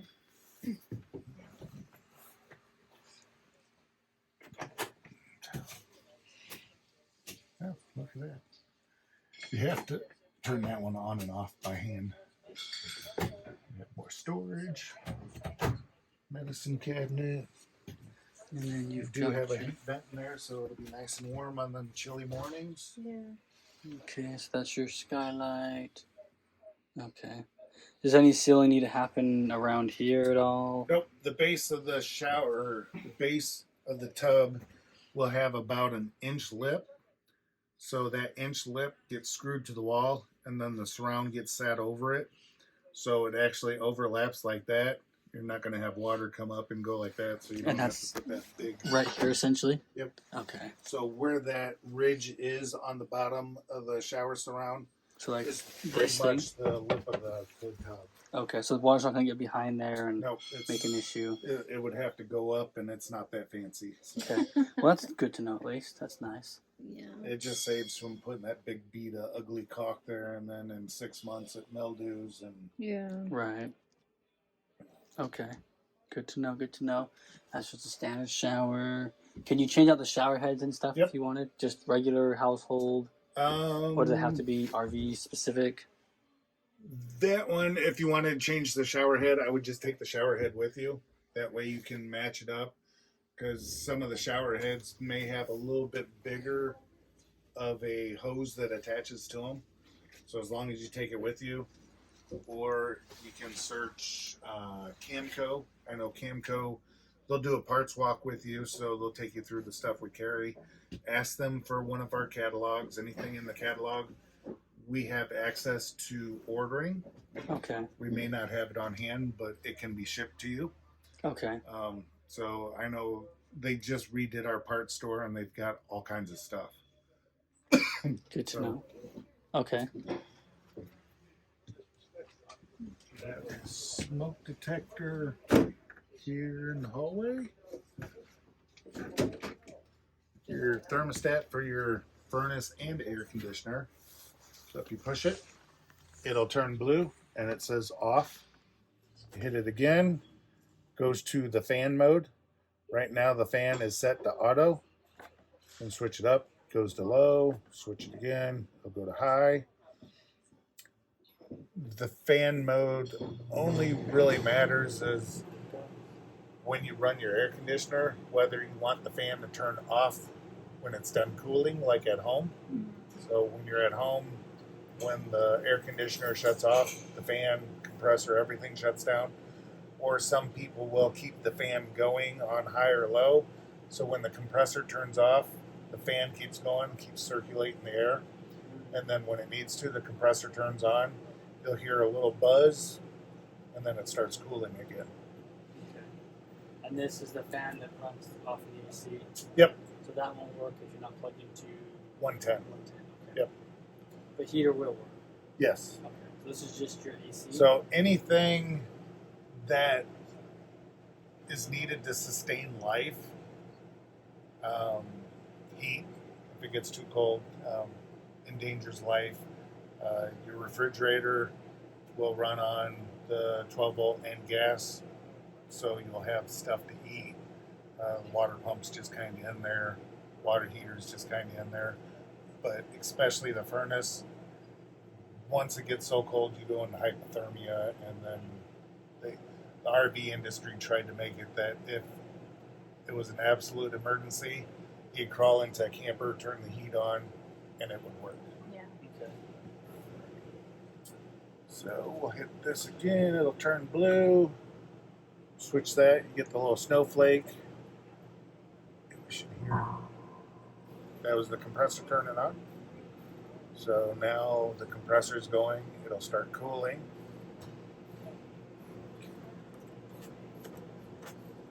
Boy, those are awesome. I don't know what the deal is. It's just got to wedge them open. And it gets cold. That's one of the bad things about it. You got an air vent right above your thermostat, so that'll give you a false reading. Right. So a lot of times maybe you'll just want to close that one anyways. Yeah.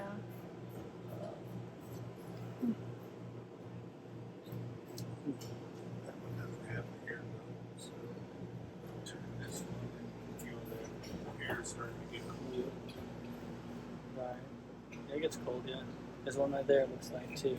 There's one bedroom. So there's one bedroom, one Oh, here, one one there, there. and one there. Looks like, yeah. Yeah. Okay.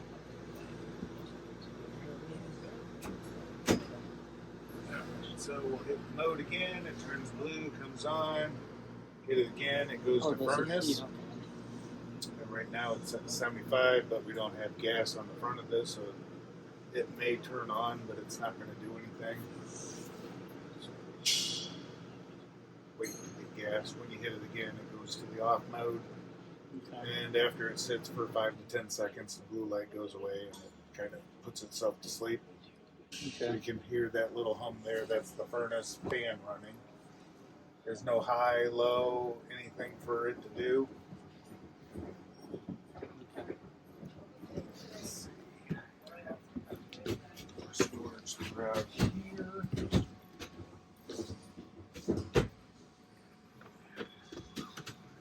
Crank shade there.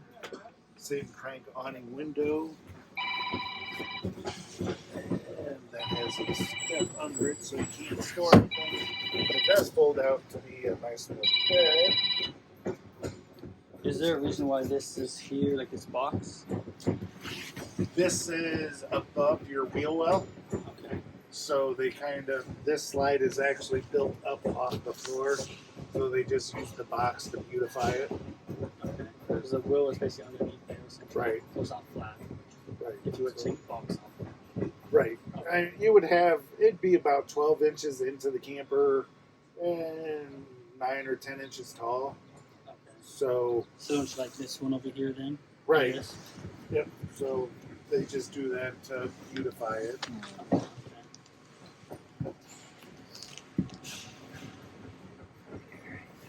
If there was ever like water damage from the slide, is the couch can come out and that can be all fixed? Yep. Okay. Is it just bolted into this thing, or how is it secured? It's usually screwed in. So if you look at, it's just a rail.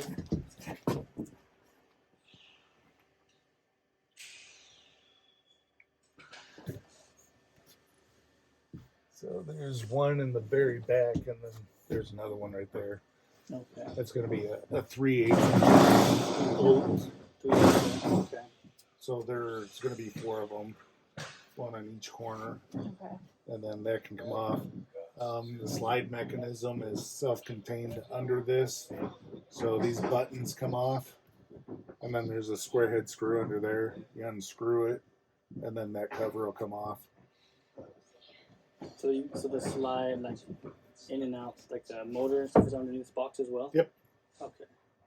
But that will be Like it's under this thing, not under the floor. It's here. right. It's actually mounted above the floor. Okay. Since your slide doesn't sit on the floor, this one kind of hovers about a foot off the ground. Okay. Gotcha. What kind of slide system is this one? You know? I want to say, I believe it would be an AccuSlide, Okay. but it's like a rack and pinion slide. There's really no issues with these. Okay. The Schwintek are probably the worst ones. When they work, they're great. When they don't work, they're kind of a headache. And then you have the Norco cable slide, which they run 8 cables to run the slide in and out, and they can run on 7. Those are a little bit better than the Schwintek. And then we have these that just run. It's pretty much like a track, so it just runs across the gear. The motor spins the gear, the boom moves in and out. And then you have the ones that are a through frame, so there's big holes in the frame. And you got these big arms that come out of the frame and actually hold onto the room. Mm-hmm. And that runs it back and forth. Same concept as this is, except there's 2 of them. Those are the easiest to work on. Okay. Is there any are you supposed to go take slide in all the way out and bring it back in? Or Nope. Halfway in? Yep. Okay. This one doesn't matter. I haven't really heard of any of them that really matter. I've heard people try and tell other people that you need to run it all the way out or all the way in. Doesn't necessarily matter. Okay. That's good to know. You run it out a little bit and you figure out, I don't need my slide out, you can run it back in. Okay.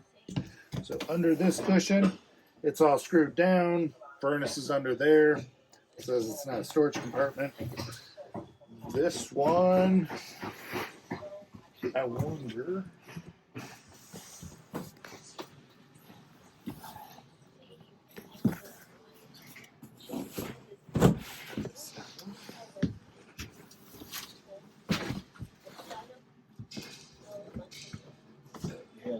A little bit of storage here, and then that's going to be your fresh water pump.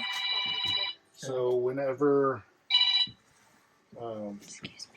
you have to use water out of your fresh tank, you use the pump there. That automatically pumps it out of the tank into your water lines. Okay. So this is going to be your fresh fill from the outside where you put your garden hose in. It Right. just funnels into here, drops into the tank. This is your overflow that I was telling you about, Oh, that right, it's right. got the little screen outside. So once it's full, it will travel up this line and kind of squirt out there.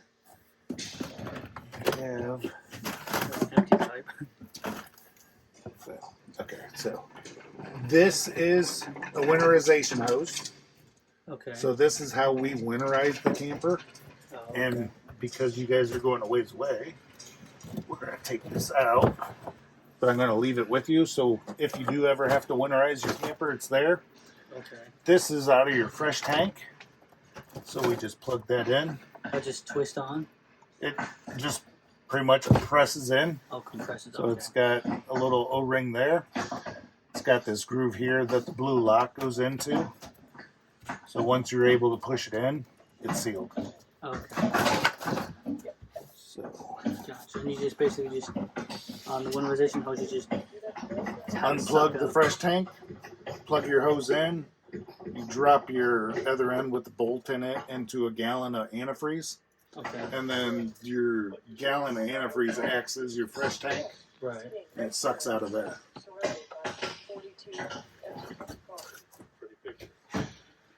There we go. Okay, so that's how that works.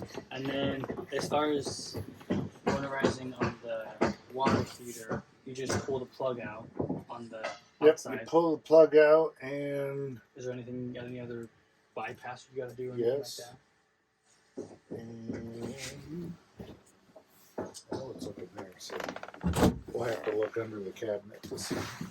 Okay. So your table does fold down into bed also. So you lift the tabletop up. These little legs come out.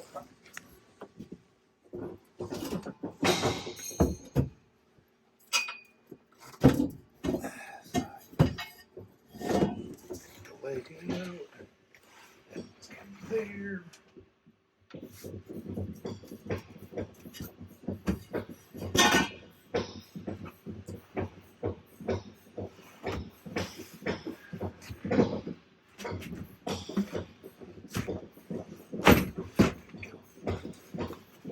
And then however you want to arrange these.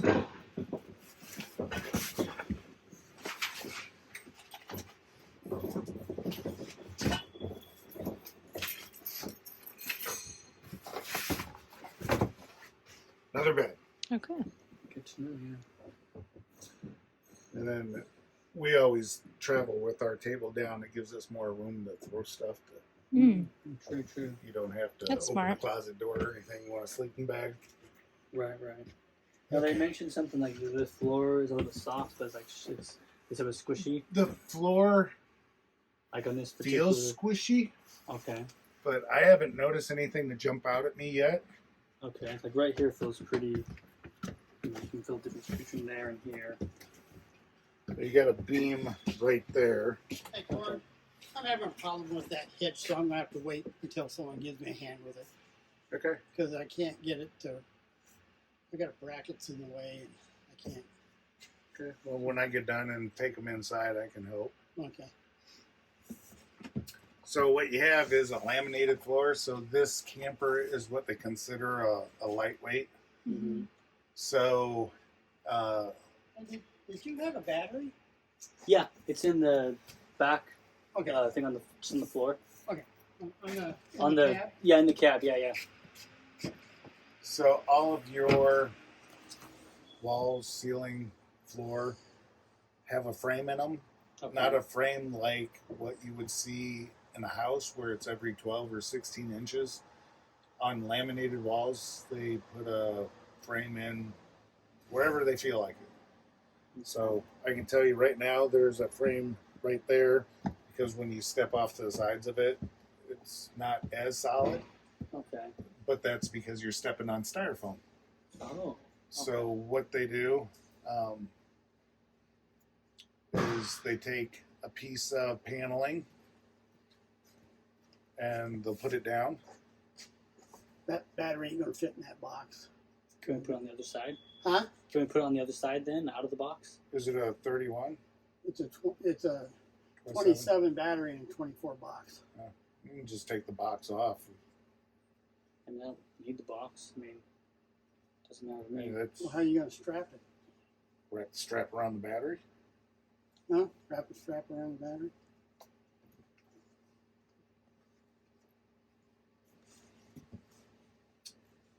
So, anyways,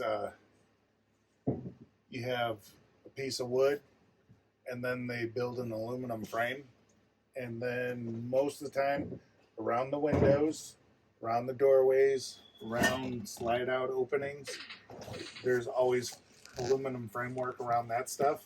Okay. But you don't know if there's a frame there, or if they put one like right in the middle here. It's kind of a guessing game. So they put the aluminum frame on top of the sheet of paneling. They cut styrofoam sheets to fit in between the framing, Okay. and then they put a piece of fiberglass like the outside on top of that, and they run it through either a heated roller and it glues everything together, or some of them use a vacuum bond where they put it into like a pillow and then suck it down with pressure and Okay. everything glues together. So over the years, you get what you feel here. You're stepping on an aluminum frame Mhm. versus there's no frame over here. Okay. So it's not that the floor is soft, it's just different because it doesn't have the structure there. The structure it's relying on is this aluminum frame, and it's right in the middle of the camper. Okay. So it's not like it's thought because water damage or anything was there. No, Okay. if it was water damage, you would feel like you were stepping on a sponge. And that's how you feel here. No, I don't feel that. Okay. That's good to know. That's good to know. Yeah, So that was on like their list of. like, they're checking this like, Some oh, it's of water the damage. people, some of the techs will try and get extra hours. So if they, and some of them don't know what they're talking about. So some of them will come in and be like, whoa. Yeah. But if it was a soft floor, you'd step on it and you would see the whole floor move. Oh, okay. Okay. So it would feel like nothing is there. You're stepping on something, and if you step hard enough, you're going to go through it. So like right here, this is probably another frame. And it's soft too, but solid there. Yeah, so your frame's running pretty much down all the way. So the frame and the floor is going to be outside because the walls sit on the outside. And one right down the middle. And then every so often, they'll have a rib. Right there's one. They have a rib that goes out to each side. And the less framing they can put in, the lighter weight it makes it. And that's what some manufacturers shoot for. You have the lightweights, and then you have the ones that you see that are ultralights, or I don't remember what they call the other one. But they're just trying to knock weight off. So smaller trucks, Can tell. Pinto. they used to be station wagons. They don't have those anymore. But, Yeah. Right. uh, We got Okay. little mid-sized trucks. Yeah, he's Right. no smaller than normal. So I got a Durango. I think you can pull more than my Durango. right. So it all just it's a weight game that everybody plays. Yeah. And this is an ultralight or just a lightweight? It should say on the outside. So Okay. when we go back out there, I didn't really pay attention. The ultralight is lighter than lightweight, or is it It's just all in depends class. on specification. It's like somebody saying that this is a subcompact versus years ago it used to be a small car. Oh, okay. So it's So just it's different. just all in wording. Okay. So refrigerator, Dometic's going to be one of the top of the refrigerators on the market. Oh, perfect. This one, pretty much taken all the what did I do out of it. Mhm. So you have an on-off. Right now it's running auto. And the line that says check, it would just, does that just do a little check when it does that? When Or it starts up, it'll do it'll it- flicker. Okay. But Nothing to be because we concerned don't about. have gas on, It's going to do. it's going to try and go into the gas. And then whenever you have this yellow light lit up, means check, means, hey, something's wrong. And usually it's you're out of propane. Gotcha. Okay. So Any that's why other- I always say just leave it on auto. And That do way it It'll runs do its electric. thing. It chooses electric first versus taking LP because you pay for your LP. You go to a spot, with that spot is included the electricity. So Right. use their stuff, conserve your stuff. Yeah. It Makes lasts sense. longer. Yeah. So in this one, it doesn't have a temperature adjustment, but it's got this little white thing there. See how it's all the way up to the top? This thing here? Like this sticker? If you go straight back from the sticker, that white This- thing. this Yep. thing, okay. So there's a thermistor on the back side of that, and the Oh. thermistor measures the coldness. Oh, so just So the move it further down. up you take it, takes the hot pocket out of the top of the fridge, and so you're moving it up, making the refrigerator colder because you're getting rid of that hot pocket. If the refrigerator is getting too cold, you just take and move it down a little bit. It creates a little bit more of an air pocket up here. Warms the fridge up. Okay. And the freezer will always cool off before the refrigerator because how the absorption system runs. Okay. So when you're running it at home, It's actually after cold, about 3 hours, you'll feel the freezer's getting cold. Okay. Okay. It will take another 5 hours for the fridge to get cold Wow. So because it's using all of its energy up here cooling Yeah. this off, and then it'll work down to here. Okay, so this will cool first, 3 hours ish, and then another 2 for the fridge. And Okay. if you ever have a problem with this refrigerator and you have to take it in for service, it's a day that we have to let it run before we can start testing it Okay. because we have to get it down to temp Right. Yeah. or give it the time to get to temp before we can start checking what's wrong. Okay. That's downfall to that. But Question about this. Is this like a it's a What is drip that? tray. okay for that So, yep. drip tray? So, I don't right know. here Good question. Yeah, I wouldn't have known. has a little funnel here. Oh. So as condensation builds up on here, Perfect. drips down into the tray, It goes goes through down. there. There's a little hose on the backside that weeps to the outside. Okay, Okay. that's good. Good.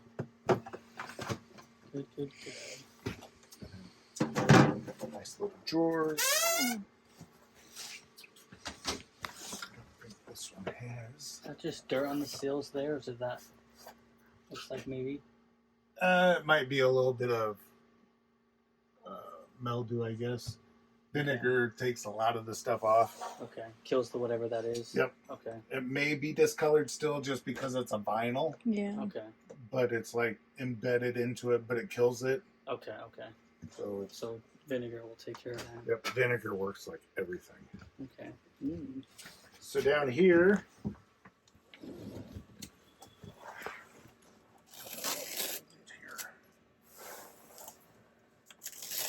here's the door.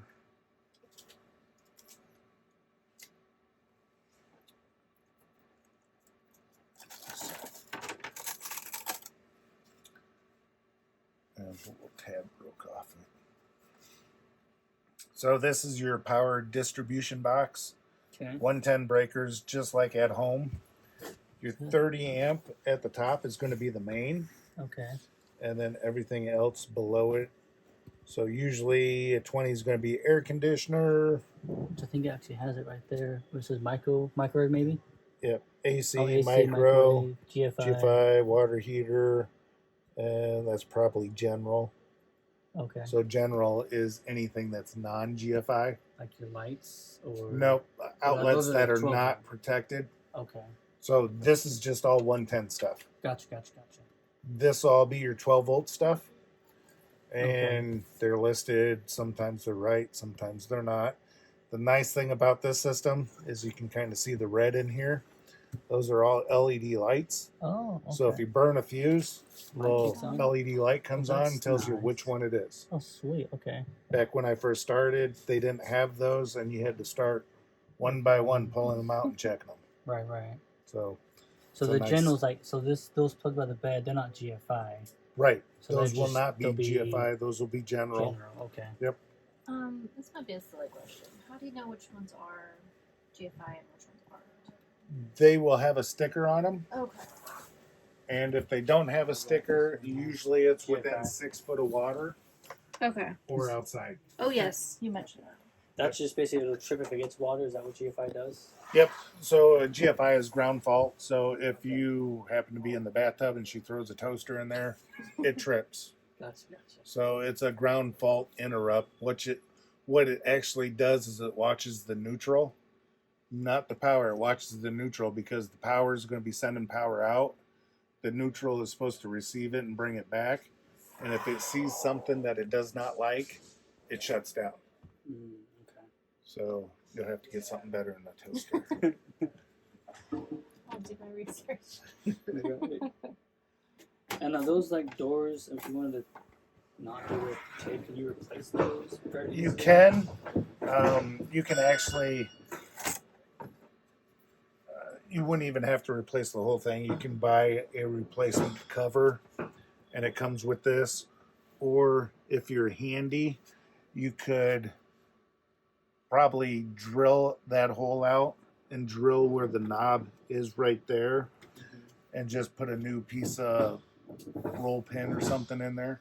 All it is a peg that allows the door to swivel up and down. Okay. But you can see the peg's gone. Gotcha. Okay. But usually it just sits in there like that. And like I said, you could probably get on Amazon.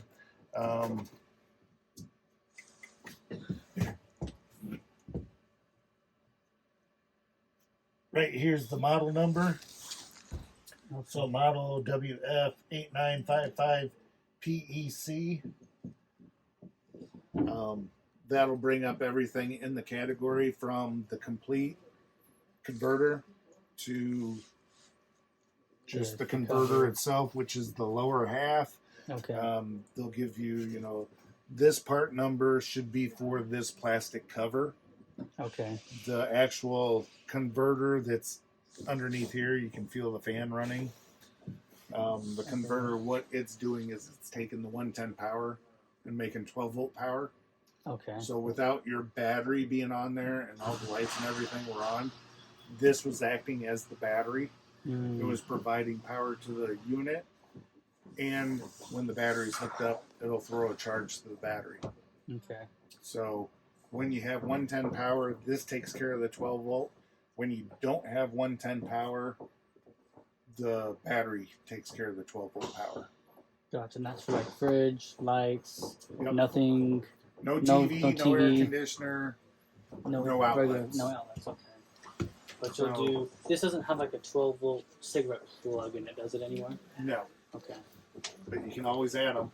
Are they easy to do? It's not bad, especially if you were to do it over in that kitchen area where the 4 light switches are. Right. With them 4 light switches, you have 4 hot power sources. So a cigarette lighter would be just a positive negative. Mm-hmm. So you would just run a hot lead off of one of them switches, and then you'd have to pick up a ground, which if you go down in the cabinet, there'll be a hollow space between the 2 walls. Okay. So if you fish a wire down between the cabinets, you should be able to get to the floor, and you'll have other wiring running through it. Tag one of them. Okay. That's the same thing. Cigarette lighters, or if you want a USB, charge for it. Those have become big now too. A lot of manufacturers are incorporating those. Same thing, it's just power and a negative. And just run the wall, run the ground through down this thing here, Yep. essentially all the way down. Yep. This thing will come off, I guess. The face. You don't or- want to take it off. A lot of times, I'm just stuck back on. Yeah. Oh, look, there's a little. What is that? A little vent outside, maybe. I don't know. There's also lot of little times. tubey. Oh. I don't know what that is. So, like, this will be a blank area here. Mm-hmm. What you can do is you'll pretty much puncture a hole behind this into the wall, Okay. and then you can fish your wire from here to the hole in the wall, Mm-hmm. and then you kind of feed it across the top here where you can't see it, and then you get to the drawers. They just have a clip that lets you slide out. Yep. Okay. I don't see any wires back there, but fishing the stuff behind the cabinets, you can get them into any place that you want, because once you go through the cabinets, you could essentially make it over to your converter. Mm-hmm. All it would be is going across the countertop, down under the stove. I'll have to get me a drill to take that off. There'll be 12-volt power under there, because this is the backside of your water heater. Okay. So this is, you can just unscrew your hand, basically, right? Yep. You can screw it. Okay. Okay. That's So just false panel, I guess. Yep. Okay. it's going to be an LP detector. So right now it's got a green light. If it picks up anything with a hydrocarbon, perfume, cologne, LP, anything flammable, it will switch to red and start beeping at you. Very annoying. All you have to do is open the door, get it ventilated a little bit. It'll shut off, reset itself. Do those ever expire like a smoke detector? They do.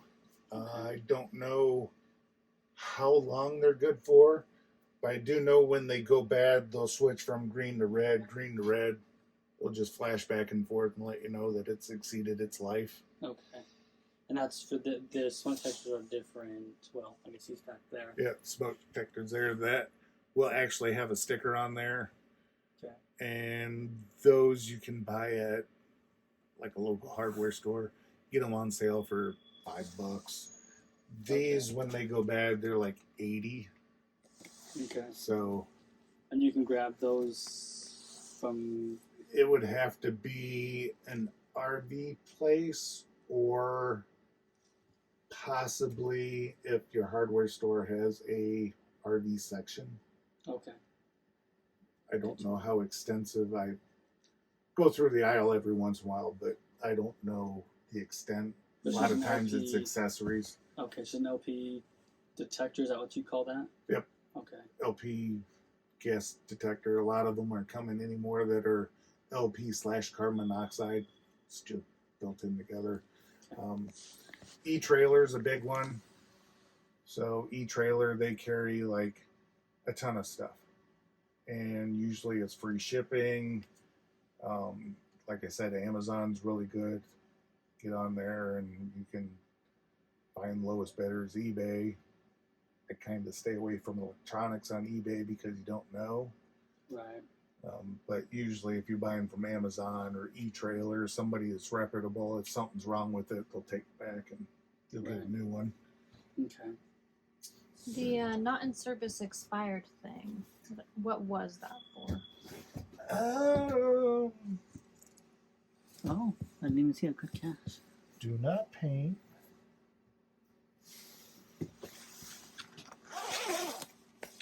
Oh, it's carbon monoxide. Okay. So that means that one's not working. It needs to be replaced, essentially. I don't know.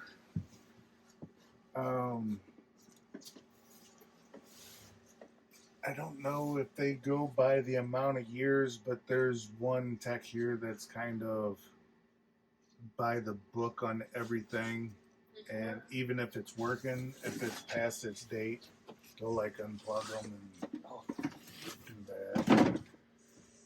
Ford had told me to put a 27 box on it. You like strapping it. Okay.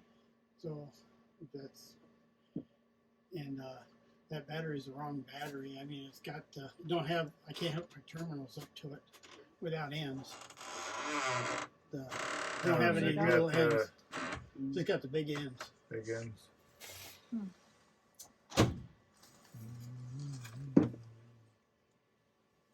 And we don't carry them pieces that go onto the other end. Right.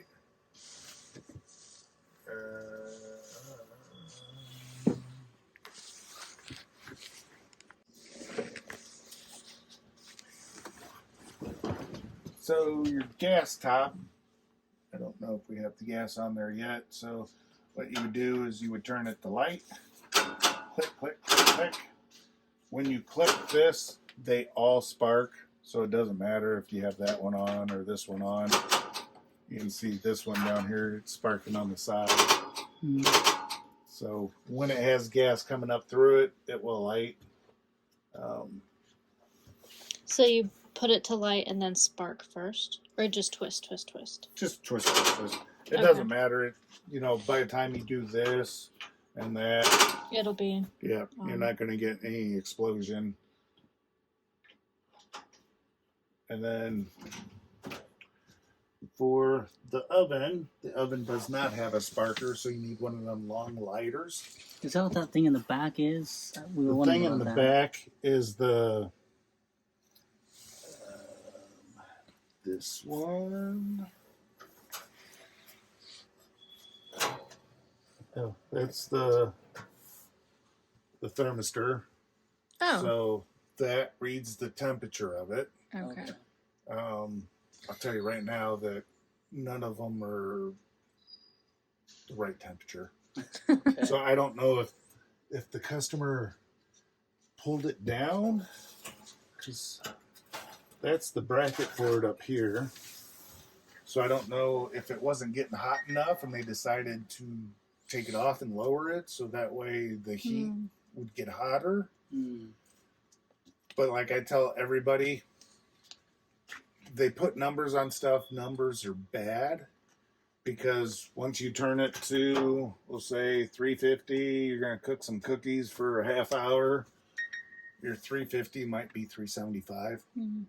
There's not a real good tolerance for that stuff. Okay. So you'll have to play with it a little bit to figure out if that's why they lowered that, or you can put it back in there and just start all over. And if it's getting too warm for you, then raise it up so it's up into the heat zone a little bit more. If it's getting too hot, then bring it down a little bit or adjust your cooking times. Yeah. But I always tell people numbers are bad, so your thermostat being right under the air conditioner, you could set it for 70 on a 100-degree day, and once the air conditioner kicks on and it's pumping that cold air down, by the time it gets to 90 degrees in here, that thermostat's freezing, so it's like, I'm done. Yeah. And I did so my job. I always tell people, just go by what feels comfortable. Yeah. I don't care if it's 66 in my house. If I feel good, that's what it's going to be. Yeah. Right. This, do you know if it moves down? So maybe to one more down.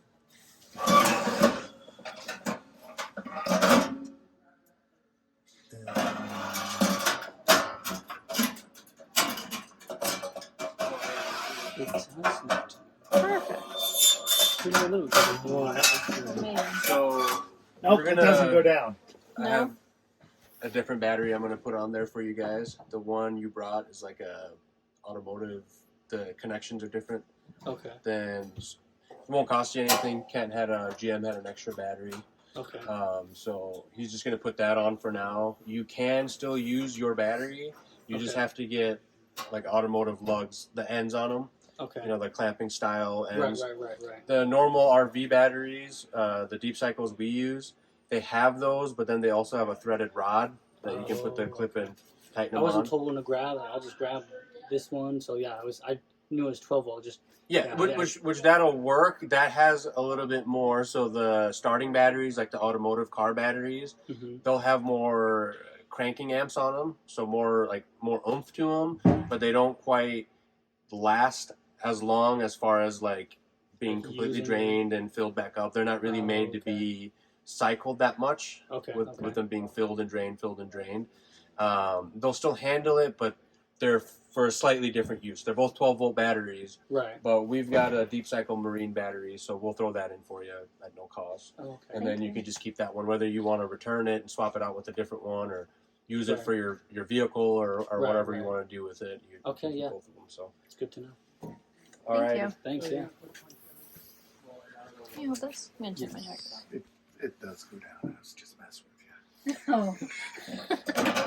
So I got it on the lower rack. I went ahead and put the thermistor up into, or Okay. the thermal couple, put it up Okay. into its bracket so it's back up into the top. Perfect. And is this shut? Oh, Yep. okay. It shuts. Okay. This is And just this is a the- third pan. Well, that's your flame, isn't it? Kind of. It's Oh, down a diverter, but it also has a little bit of a sink area. Okay. So if it does drip or spill anything. Oh yeah, there. I see. So how do you light one of these ovens then? So way back here, finger around here. So the top piece, see if I can get over. Yep, top piece right here is thermocouple, Okay. and the piece under it is going to be the pilot. Okay. So what you do is you put your long lighter on the thermocouple, and you warm that up, and then when it gets warm enough, and the gas also makes it to here, it will light the small pilot, the thermocouple. And Okay. when you do that, A lighter. yep, when you do that, you'll take your oven and turn it to pilot, Oh, perfect. push and hold. So you push and hold, that actually opens the pilot gas valve. And because it's such a small gas line, it takes a long time for the gas to get there. So it could be a minute or better Okay. by the time that pilot lights. Okay. So you basically light the thermocoupler. Is that like a couple seconds, a minute? Like Nope, that's what's going to take a minute, minute and a half. It just takes that long for the gas to get through that little gas tube. okay.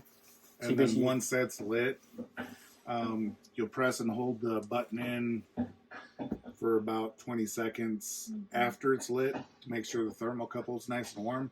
Then you can let go of it and the pilot will stay lit. Okay. So then you can turn it to 350 or whatever you want, do some baking, turn it back to pilot, and then you don't have to go back in there and light it again. Oh, okay. The little pilot will stay lit. So basically, you have to just light the pilot first with the Long long lighter. lighter, and you do that by holding, like basically light the fire, stick it under there, it'll heat up, and then the gas starts coming when you put this to pilot on the oven. Yep. When Is that you right? switch this, you put it to pilot, you'll press and hold it in. Then you get your long lighter, and then you hold it, and you hold it until you see the nice little blue flame on the pilot. So that way you're heating up the thermocouple while having a flame there for the little pilot. And then once that pilot lights, continue holding that for 15, 20 seconds. Mhm. That way you make sure that the thermocouple got nice and warm. Then you Okay. can let go of it and the pilot will stay lit.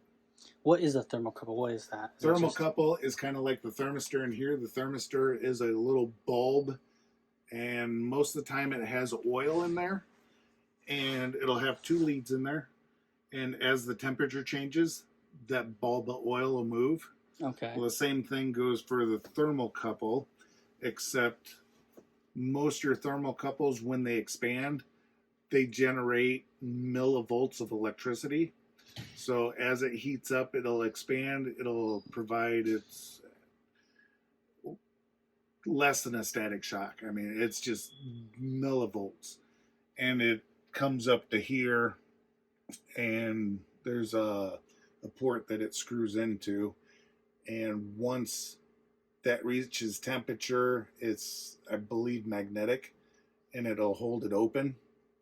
As soon as you shut it off and that thermocouple cools off, it no longer has that millivolt. So the magnetic properties that it holds lets go, and it closes the gas valve. Okay. So if you turn this thing off, the oven, the pilot light will stay lit, or does it shut off as well? If you shut this to off, Then it turns everything off. okay. If you leave it on pilot, it'll keep the pilot going. Or if you keep it over on a temperature, it'll keep the burner going as it needs to. Okay. Is that fine to keep the pilot lit if you're Yeah, using it? It's smaller than a Bic lighter. Okay. So it's not using a whole lot. Same with the refrigerator. The refrigerator would be about the flame of 3 Bic lighters put together. Okay. So it's not using a lot of electricity or a lot of gas. Your big gas consumers are going to be the water heater because it has the big orifice and it shoots a big flame. And the same with the furnace. Okay. The furnace has a burner in it about so big and it heats up the heat exchange. Okay. Okay. So usually the furnaces are about this size unit would probably be a 30,000 BTU. And it doesn't mean anything because you may like it hot in here, so it's going to run longer. You might like it cooler in here, it's not going to run as long. Okay. Good to know. And then you have light for above the range. You have your fan. You have a microwave, just like at home. Oh, it's a convection. So you got a convection oven and an oven. So that was means it is an oven in the sense that it'll cook like regular. Yep. And not use the So microwave when you're function. doing convection, you can leave the rack in here. It'll use the big element on top to do the heating, and then it has a fan in the back that'll circulate the air. Okay. When you do microwave, take this out. Take it out from microwave. Not be good. Right. So convect. Should have seen the pretty sparks. Right. So convect, it'll just basically use the heating element on the fan to Yep. spin the air around. No microwave, because you can leave that thing in there. The microwave portion is an EV. So I don't know if there's manuals in here I or. want to say they're in this drawer. Okay. Ish. So you can look through your manuals, or you can get online and you just do Magic Chef. Maybe a model. Yep, model there. Just look for owner's guide, Okay. and then that'll tell you what to do. Okay. Most your operating instructions you'll have in the drawer will cover 6 to 7 different models. You may have this, you may not have this, but it'll tell you generally this is how it's supposed to operate. Okay. That's a knife rack, I guess. Oh, is that what that is? I think so. Is that what that is? This thing? Is this your knife holder? Sure. Or whatever you want to use? Like, there's Pretty slits much down it's here? a decorative cover Oh. because the stove only goes back this far, Okay. but the LP gas line runs behind there. Mm. So to make it pretty, they just put a cover over there. I've seen people put their knives in there. If you have flat utensils, like the grilling spatula, they just slide them in there without handles. Okay. So it's Nothing whatever. like the knife's not gonna puncture. No. This unit will have copper lines on it, Okay. so you're not going to endanger anything. Okay.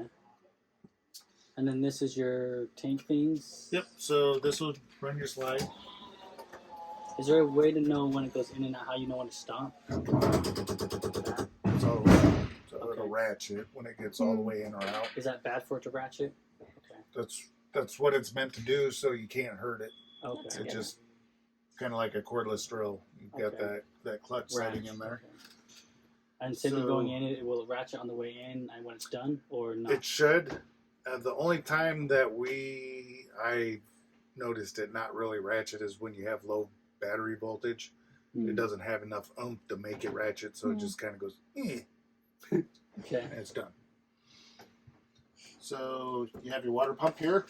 Okay. There's your water pump. Okay. Your electric water heater, and your LP gas water heater. all controlled inside here. When you do the gas, there's a little DSI FLT light right here. Mm-hmm. Let's cycle.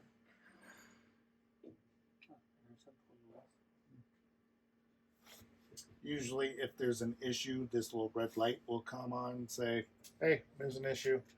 Most of the time, you're out of gas. You have to shut it off, turn it back on, and it'll light up. Okay, and that's the LP. Yep, LP 110's in the middle, which is the electric. Either one of the water heater settings, you want to make sure the water heater is full before you turn them on. Okay. The water heating element takes about 30 seconds to cook before it goes bad. And then these are kind of a pain to change. Okay. Which, when we get into there, I'll show you where it is. And then if you have the gas on with no water, it's going to heat up the tube inside the tank. And then it starts melting the styrofoam off the top of the tank. Okay. So how do you fill the water tank? Obviously, question, but when you're hooked up to city water, or when you run your freshwater pump, mm-hmm. and when it's in normal operation, which we'll get to that, it automatically flows to the water heater. Okay. And what I normally do is open a hot water faucet. Mm-hmm. So that way it lets the air out of the water heater. And as soon as you see water coming out in a steady stream, you know the water heater is full. Oh, okay. So you just shut the hot water off. You can turn your water source off because it's not hot yet. But then you can turn one of these on. Okay. If you're going to shower one after other, you can turn them both on. It'll help recover quicker. Okay. So it doesn't matter. So you get dual. Yep. Okay. It's just most people go to the park. They're using electric. You know, you'll shower. I'll wait a couple hours and then I'll take a shower. Mm-hmm. How fast does it recover? Is it? It's about 45 minutes for it to heat. Okay. So, yeah, depending on how hot you like your water. Mm-hmm. If you ever get, ambitious, they do make on-demand water heaters. Go right in that place. No tanks. It's LP only, but you have constant hot water. You'll never run out of hot water. Right. Good to know. So, it doesn't light up. First tank doesn't light up. Black tank lights up. I don't know how accurate that is. It's saying it's full or just it's. It's saying it's 2/3 full. That's not But good. that's the thing with the black tanks, is if you don't rinse them, if you don't treat them, then that debris builds up in the tank Mm-hmm. and it causes false readings. Mm. This has been through our shop, so we know it's empty. Yeah. Right. It's just got stuff. Right. Right. So some people, especially for the black tank, if you're going someplace and it's going to be a couple hours away, put like a 5-gallon bucket of water into the black tank and then get a 20-pound bag of ice, break it up, dump it down the toilet. As it goes down the road, it bangs against the sides and it starts knocking stuff loose. Mm. And then with my camper, I always run like double the chemicals, so usually it's like 8 ounces for however big of a tank. Yeah, put 16, whatever. Make it smell fresh. Right. Yeah. And then grade 2, see, that's reading 2/3 too, so. And people don't realize, but you should treat your gray tanks also, because if you ever had glass shower doors, you've seen soap Yeah, the scum, buildup. Mm-hmm. builds up on the tanks too. Nobody thinks about that. So, Can you use the same black tank treatment as your gray tank, or is that supposed to yeah, be different? nope, same thing. It just, I mean, it's the same tanks, same sensors, same ABS plastic, Mm-hmm. just labeled different. So, you Okay. can use If we- whatever you want. Clean it out. Do you think the sensors will be fixed? Could be. And if they're not fixed, how do we know when it's full? When you go to flush the toilet and It doesn't nothing goes flush. away. Okay. Perfect.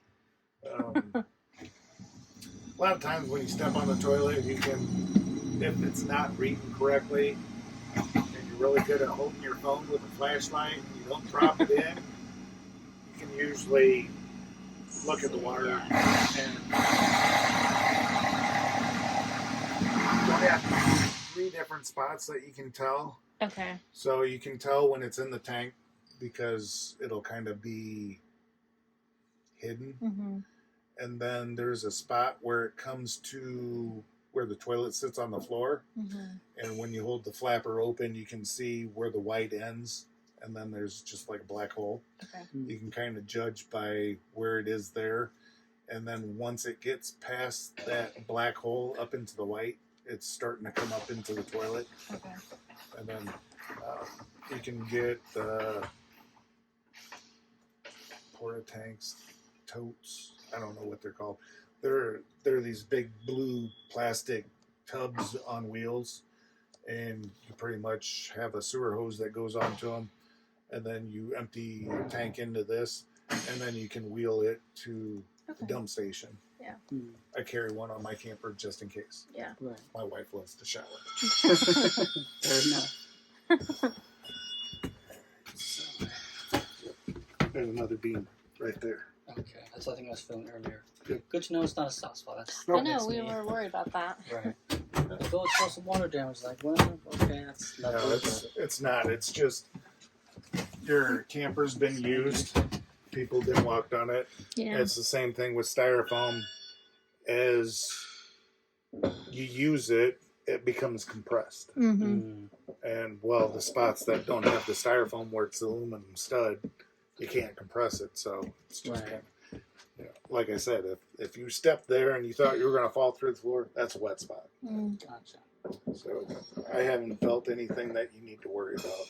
Okay. Okay. And that little trim piece just needs to get nailed back in or something. Is Yep. that what it's separating?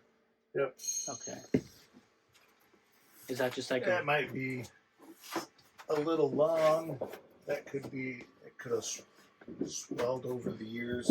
But yeah, that's all it is. They're just tacked in with little brad nails.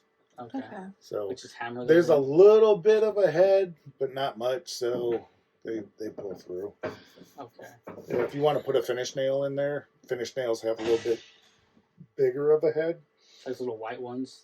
Is that what you mean? Like little white finish Well, nails? that'd be a finish or a trim nail. Okay. So, I mean, you could put one of those in if you wanted.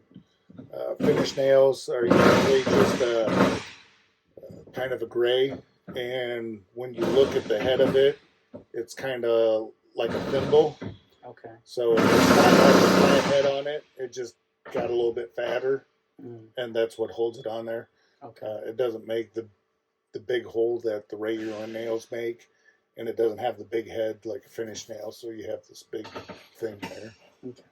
Good to know. A lot of times, if you trim them short enough when they lay flat, you can just take some adhesive and just stick it on there.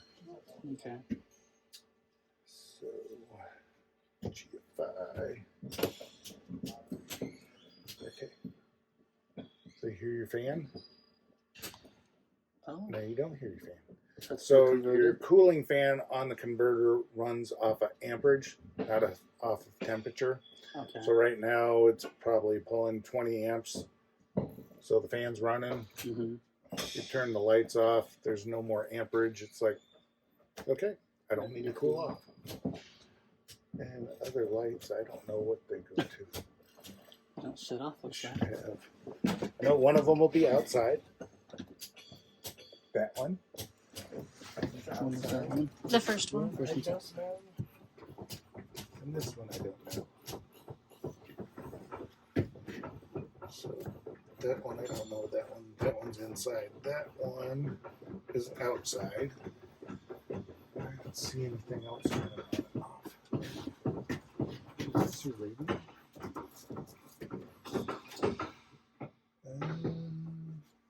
So that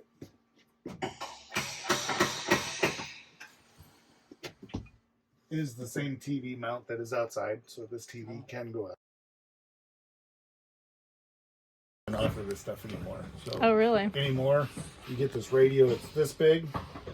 It's got AM, FM, weather band, Bluetooth. So I guess if you Bluetooth from your phone, but who wants to watch a movie on their Bluetooth? Right. So this one will play CDs and DVDs. Okay. some reason the video is not hooked up. So now it is. So you have Oh yeah, all right your back fittings here. on the back side. You want to see why I'm guessing? Yeah, that's fine. I can finish it up. I'll leave my tools there since I'm working tomorrow. Okay. In case you need to do a little more adjustment. Okay. But just throw it in that wagon. Alright, so right now it is in bypass mode. So there are 3 water valves. You have one here, one on your hot line up here, which is directly in line with this one, and then you have your bypass. Okay. So this is closed, this one's closed, doesn't let water into the water heater. This one's open, so the cold line can come in, feed up to the hot line, and go back out. That's how we're able to winterize both the hot and cold side. Okay. Not that it would hurt the water heater, but that well, yours is 10 gallon. You'd have to put 10 extra gallons of antifreeze in here to winterize it. Gotcha. So they figured, what's it, about $3 a gallon times 10, there's 30 extra dollars that you don't have to spend. Mm. So then used in the to- spring you turn the 2 on. Yep, you turn the 2, so the bottom one, we turn to on. So you hear our antifreeze just went in. You turn that one to on, and then you close that one. That way it forces the water into the water heater and then back out the top. If you accidentally leave this one open, you'll be in the shower washing your hands or something, your water will go from hot to cold. Get warm and then cold. And you'd be like, what's going on here? That valve's open. So that basically just So it just mixes the water. okay. So that needs to be off, Yep. which means that direction. Yep. So And if that's it off. goes across the line, it's off. If it goes through If the it goes line, with the line, it's on. okay, perfect. I haven't done much plumbing, so It's not much to it. right. Although, been doing it a while, so it's easy for me to say. Yeah. Right. But if you want, I can leave it like that, and you guys don't have to get back into it. That when you're ready to use it, you either hook up to the city water and flush your lines out, or you go and fill up your fresh tank and then rinse your lines out, put your plug on your water heater, you're ready to use it. It'll sit there and just dump out, huh? Because if it's not plugged in, or if it's not plugged, the whole just drain your water out. Right. 'Cause, yeah, you gotta put the cap in, So put the plug in. I usually leave it out when I first start my water up. That way it can rinse out anything that was in there over the winter. Usually sediment, anything. This one you won't get so much sediment because you don't have the anode rod that's being attacked. Mm. This one, So is that a better water heater then, since it's or just a different? it's just a Style. different. It's apples versus oranges. This is what ours has got. Oh well, we don't need it because this is what ours does. Okay. So 2 different things. I don't have a problem with either one. They both work. Mm. The problem I have with it is if you burn your water heater element, that's where it is on this one. Okay. And so that you have to disconnect your water lines hot and cold, kind of move them out of the way, open this box up, and then I don't think it goes in straight. I think it kind of goes at an upward angle a little bit. So then you got to it's an 1.5 inch socket that fits on those. Then you have to get that kind of maneuvered into place and then loosen it. And the Suburban, the new Atwood, which isn't Atwood anymore, it's Dometic because Dometic got bought out by Atwood. Mm. But Dometic had a better name because of air conditioners and the refrigerators. So even though Atwood bought them, they kept their name. Mm. They redesigned the water heater, now the element's on the outside. Mm. So they kind of figured out that this is a bad idea. Right. So if you ever have to get a different water heater, they don't offer this one anymore. So they'll retrofit one of the new Domestics into the place of this. Gotcha. But these things are workhorses. As long as you, on top of them, you keep them winterized. That's the main thing. Is once they freeze, it breaks the glass lining and they swell. Then they start rusting. Then they're just kind of garbage. But as long as you keep up with it, them things run forever. Okay. So basically just winterize it, so just dump all the water out. Dump all the water out, and if that's the only thing you do, then that'll save you $700-800 for a water heater versus I dumped my water heater but my faucet broke. There's $100. Right. Like, okay, well I'll get a faucet that I like this time. Right. So the main thing is just make sure that anytime it's going to go below freezing for more than 4 hours to just get rid of the water. Water isn't like air. It takes longer for water to change temperature. So as long as it dips down and comes back up, it's okay. Once it starts going down and staying, that's when it starts presenting the issues. Okay. But no, these things have been tried and true many years, and one competitor bought out the other competitor and they redesigned stuff. So Right. Okay. as long as you keep on top of them, they're good. Same with the refrigerator. They didn't keep the Dometic name because they thought it was pretty. They knew people. Had a reputation. They knew people trusted them. Yeah.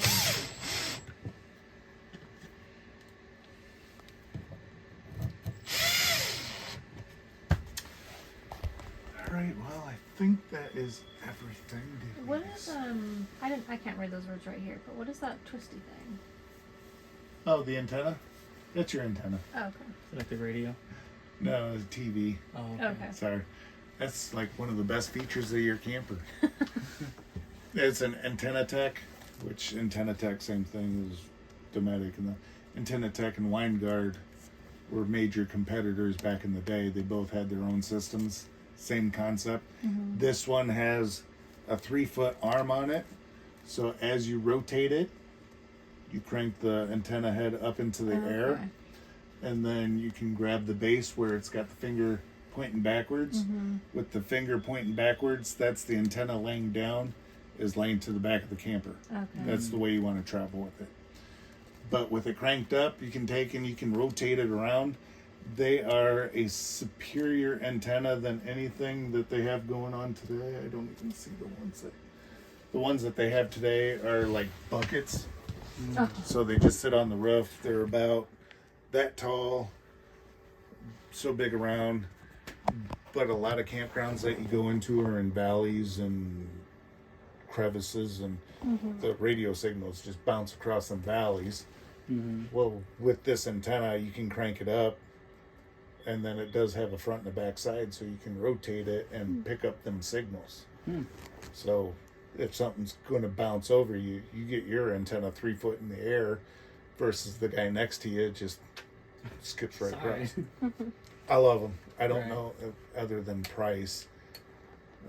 They should have just kept going with those, but it's cheaper just to make the ones that don't go up. Yeah. That, and if you forget to put it down and you run under a tree or drive through or something, you get a new antenna. Yeah. Right. So a lot of people will take clothespin, make it red, put a piece of yarn on it or something that's going to be in your way. So you So don't as you're forget. closing up camp, and then they'll take that off, they'll crank it down, they'll put the antenna marker in their drawer or something. So that way it's like this, and next time you go put it up, you crank it up, put your marker back on there so you know it's up. Okay. That makes sense. And then these little pieces here, like, they just came off, looks like? They shrank. Oh, okay. It's That's plastic. Yep. Okay. So is that like, is this like just vinyl on this, or what is this made This out of? is a compressed countertop. So it's like any Formica countertop that's offered at any hardware store. So it's pretty much like a sawdust that's compressed together, and then they put veneer over it. Okay. Well, there's a little groove right in the center of it, and then this molding has a little barbed fitting that goes all the way around. You just Okay. hammer it in. Perfect. You can see the little groove over here. Right. Okay. Yep. A lot of times I'll just take like a black silicone or something and just kind of mold it around. That way it's kind of hidden. Right. Makes sense. The aluminum blind in the kitchen's the only aluminum blind you have because it's a fire hazard or something. Make sure you travel with that one up. Years of it banging down the road will take the finish off both the blind and the window. Okay. It's not a big deal. It's just one of those things that can be avoided. Right. And this stuff, like, I guess this is caulking that's come up. Does that need to be on there again, or is that just... Yeah, I would probably seal it. See that that's looks like it might have gotten wet. So that would be part like the lamination. If you had water rotten, That's that's what the floor would feel like. With Oh, that, that's a little different. if you wanted to, you could probably stick a putty knife in there and get this front edge up, and then put some glue in there, hold it back down. But I would seal it back up if you don't plan on doing anything. It's just future damage. Right. What? You Yes, guys- I'm going to do the hitch. No, well, yeah, you guys, because I gotta let finance know how much longer, because they still gotta go through paperwork. 4 or 5 hours. You can Fine drive by me. away. I got nothing. I think we're about done. Okay. Did you guys have? Actually, you'll get through finance. They'll give you all the information, phone numbers, and whatnot. But let's say you go down the road and something's not working, and you're trying to figure out what's going on. You can call in, and you'll get. It sends it to our corporate office where they have pretty much guys like Cord on the phone, and they'll talk with you. They can even send you like a link to basically FaceTime with them, so you can say, hey, you know, I can't figure out. that too? Yeah, they can FaceTime. I don't know if it's FaceTime, it's like co-video or something like that, but they Same send you a thing. link. Right. And you can essentially like show them, hey, here's, you know, my fridge layout, which buttons am I forgetting to hit, or Right. you know, whatever the situation is, and then they can help diagnose stuff over the phone with you, or set up an appointment local to you if you need to get it taken in somewhere. So Okay. Perfect. it's a nice feature to have, just Yeah. especially if you're out camping somewhere and like, oh shoot, you know, hey, something's not working right, or maybe Yeah. I'm forgetting something. Okay. That makes sense. Have you guys had a camper before? Or? I grew up with one, like a little truck camper Okay. back in the day, but that's different than, you know, being a kid and owning one. Grandma and Grandpa had a motorhome and stuff, so I've grown up with them a little bit, but never owned You'll one. get, I mean, you'll figure them out once you start using it a couple of times, kind of figuring out where everything is and how you like to set it up and all that kind of stuff. And Right. my big advice is before you go on your big first trip out in the mountains somewhere, do something local first, just to make sure you're comfortable with it and Yeah. all that kind Right. of stuff, and give you an idea. Because I mean, I've heard stories of people go dry camping with no hookups on their first trip, and they have no idea that like it won't, you know, they have like X amount of days worth of power or whatever. You know, for just Yeah. if you're going on any big trips like that where, you know, you might be away for a while, just do some local trips and get that out of the way, and you'll feel comfortable with it. Okay. And now these walls, you said they're aluminum laminated. So that's Yep. what this wallpaper stuff is. It's That's just wallpaper. actual paneling. Okay. So your lamination is the fiberglass, the frame, styrofoam. You can and the kind of see inside some of panel it in all here. smushed together. Okay. So pretty much all these are is panels that you can buy at the hardware store. Some of them get glued to the wall, and then when they build interior walls, they just nail it to framing. So that way it's all the same. Gotcha. Makes sense. You So, can almost question kind of is- see some of the stuff in the door there, but Okay. some of the insulation, and then they have aluminum framing here, but Okay. there'll be insulation like that, and that's vacuum bonded, right? Yeah. Gotcha. So you said you're the one that said not fully loaded on this thing with the truck because it's the weight and all that, right? Yeah, you can definitely you can have stuff in here, but if you have this fully loaded, you'll be about 108 pounds or so overweight on the vehicle there. Okay. Yeah. Is there? So you said there's not really. You don't have like a recommendation of, you know, maybe only load it 90% full or something. Yeah, I mean, you want to give yourself a little bit of leeway. Now that it says that, like if it says 7,600, you are safe up to 7,600, right? Right. You can go up to that and still be safe. Okay. But from my personal and experiences will vary, I don't like to go that absolutely close to it, just because it's like a lot more. You have to be focused on everything that you're doing and whatnot. We normally go grocery shopping once we get to the place we're going. So we'll go without food and anything in the fridge. And then when we get to our destination city, we'll just find a stop and rob, and we'll get our water and creamers and The whatever. nice thing we is too, need. you can disconnect the trailer where you're going, and Right. you've got your vehicle from there. So, yeah, 6,000 pounds would be 6,080 pounds would be 80% of your total. So if you wanted to stay at like 80%, and this thing, what was 49.98 or so was the dry. So I mean, you've got about 1,000 pounds, and you're still within 80%. 80%. So Okay. even that's even at 1,000 pounds. So you Don't take firewood with you, just buy it when you get to the campground. It's $5 a bundle or whatever, but that's a lot of weight that Well, you that's end a up few. dragging with it. Right. Because the biggest thing is going to be the water. That really adds up quick, and you don't really think about it because you don't see it anywhere. And it's all underneath. That adds up. Gallons, so yeah. He's That got 4 tanks. 4 tanks total. Yeah, they like loaded this thing up for the size that it The is. galley, the gray, the black, and the fresh. Mm. I told them if they had to travel with fresh, just get rid of all the wastewater. Yeah, people will have a little bit in their fresh tanks just to flush the toilet. But even if you want to go more extreme than that, you can just have a couple jugs of water in here, and then use that, pour that in your toilet, and flush it. So you're not carrying any extra than what you really need to. And that's like if you're going somewhere where you might stop along the way, and spend a night somewhere, or whatever the situation is, you can have some of that water on you. But like you was saying earlier, most camp spots when you're getting ready to leave, they have dumps. Right. Or they'll have them right at your site, so before you even pull off, you can dump everything. Some of the ones at the sites, people will just leave their valves open and have it straight going. Don't into do that with your black tank. Yeah, because then Gray that's tank's okay, yeah, black but- tank's no. and then stink back up into your. Well, you leave the mountain in your black tank, and then it takes lots of money to clear it out. But Not fun. So with your guys' like experience, like if we're staying out a week, like you have a week's worth of clothes, and you said you wait to get the food later. Mhm. Like how much does stuff weigh?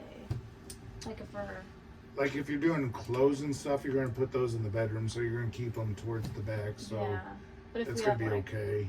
I don't know, cutting board, Things in some here, the paper cupboards, plates. right? You got what, 1,000 pounds? So I mean, it'd be quite a bit of stuff. 1,000 pounds to Okay. be. It would take a lot. I mean, if you think about Yeah. it, To you get to wouldn't that you weight. wouldn't put that much weight in the pickup truck Yeah. if you were going to go camping. Yeah. Like that, call it 1,500 to 1,700 pounds you have before you start. I think it was closer to 2,000 before you start to. Yeah, so about 2,000 pounds before you get to your limit. Because even this fully loaded was only 108 pounds over. So, say you got 2,000 just to give yourself that 100 Most pounds of people leeway. don't fully load their campers. Yeah. Okay. So most. Most people. I'll give you an example, like a Honda Civic weighs like 2,000 pounds, so like, Okay. you're not gonna have that much stuff in there. But the water, though, that's where like it's the one thing that you don't really think about. That it starts to just add up. Every gallon of water in there, just more and more weight. So Did you get my Okay. propane? it's filled up. Yeah. What's his face? Roger went and got it. So I believe it's already back on the tanks as well too.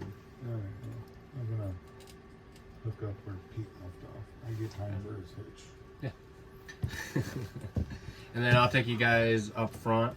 I just need he's- somebody to sign that we did your walkthrough. This does not lock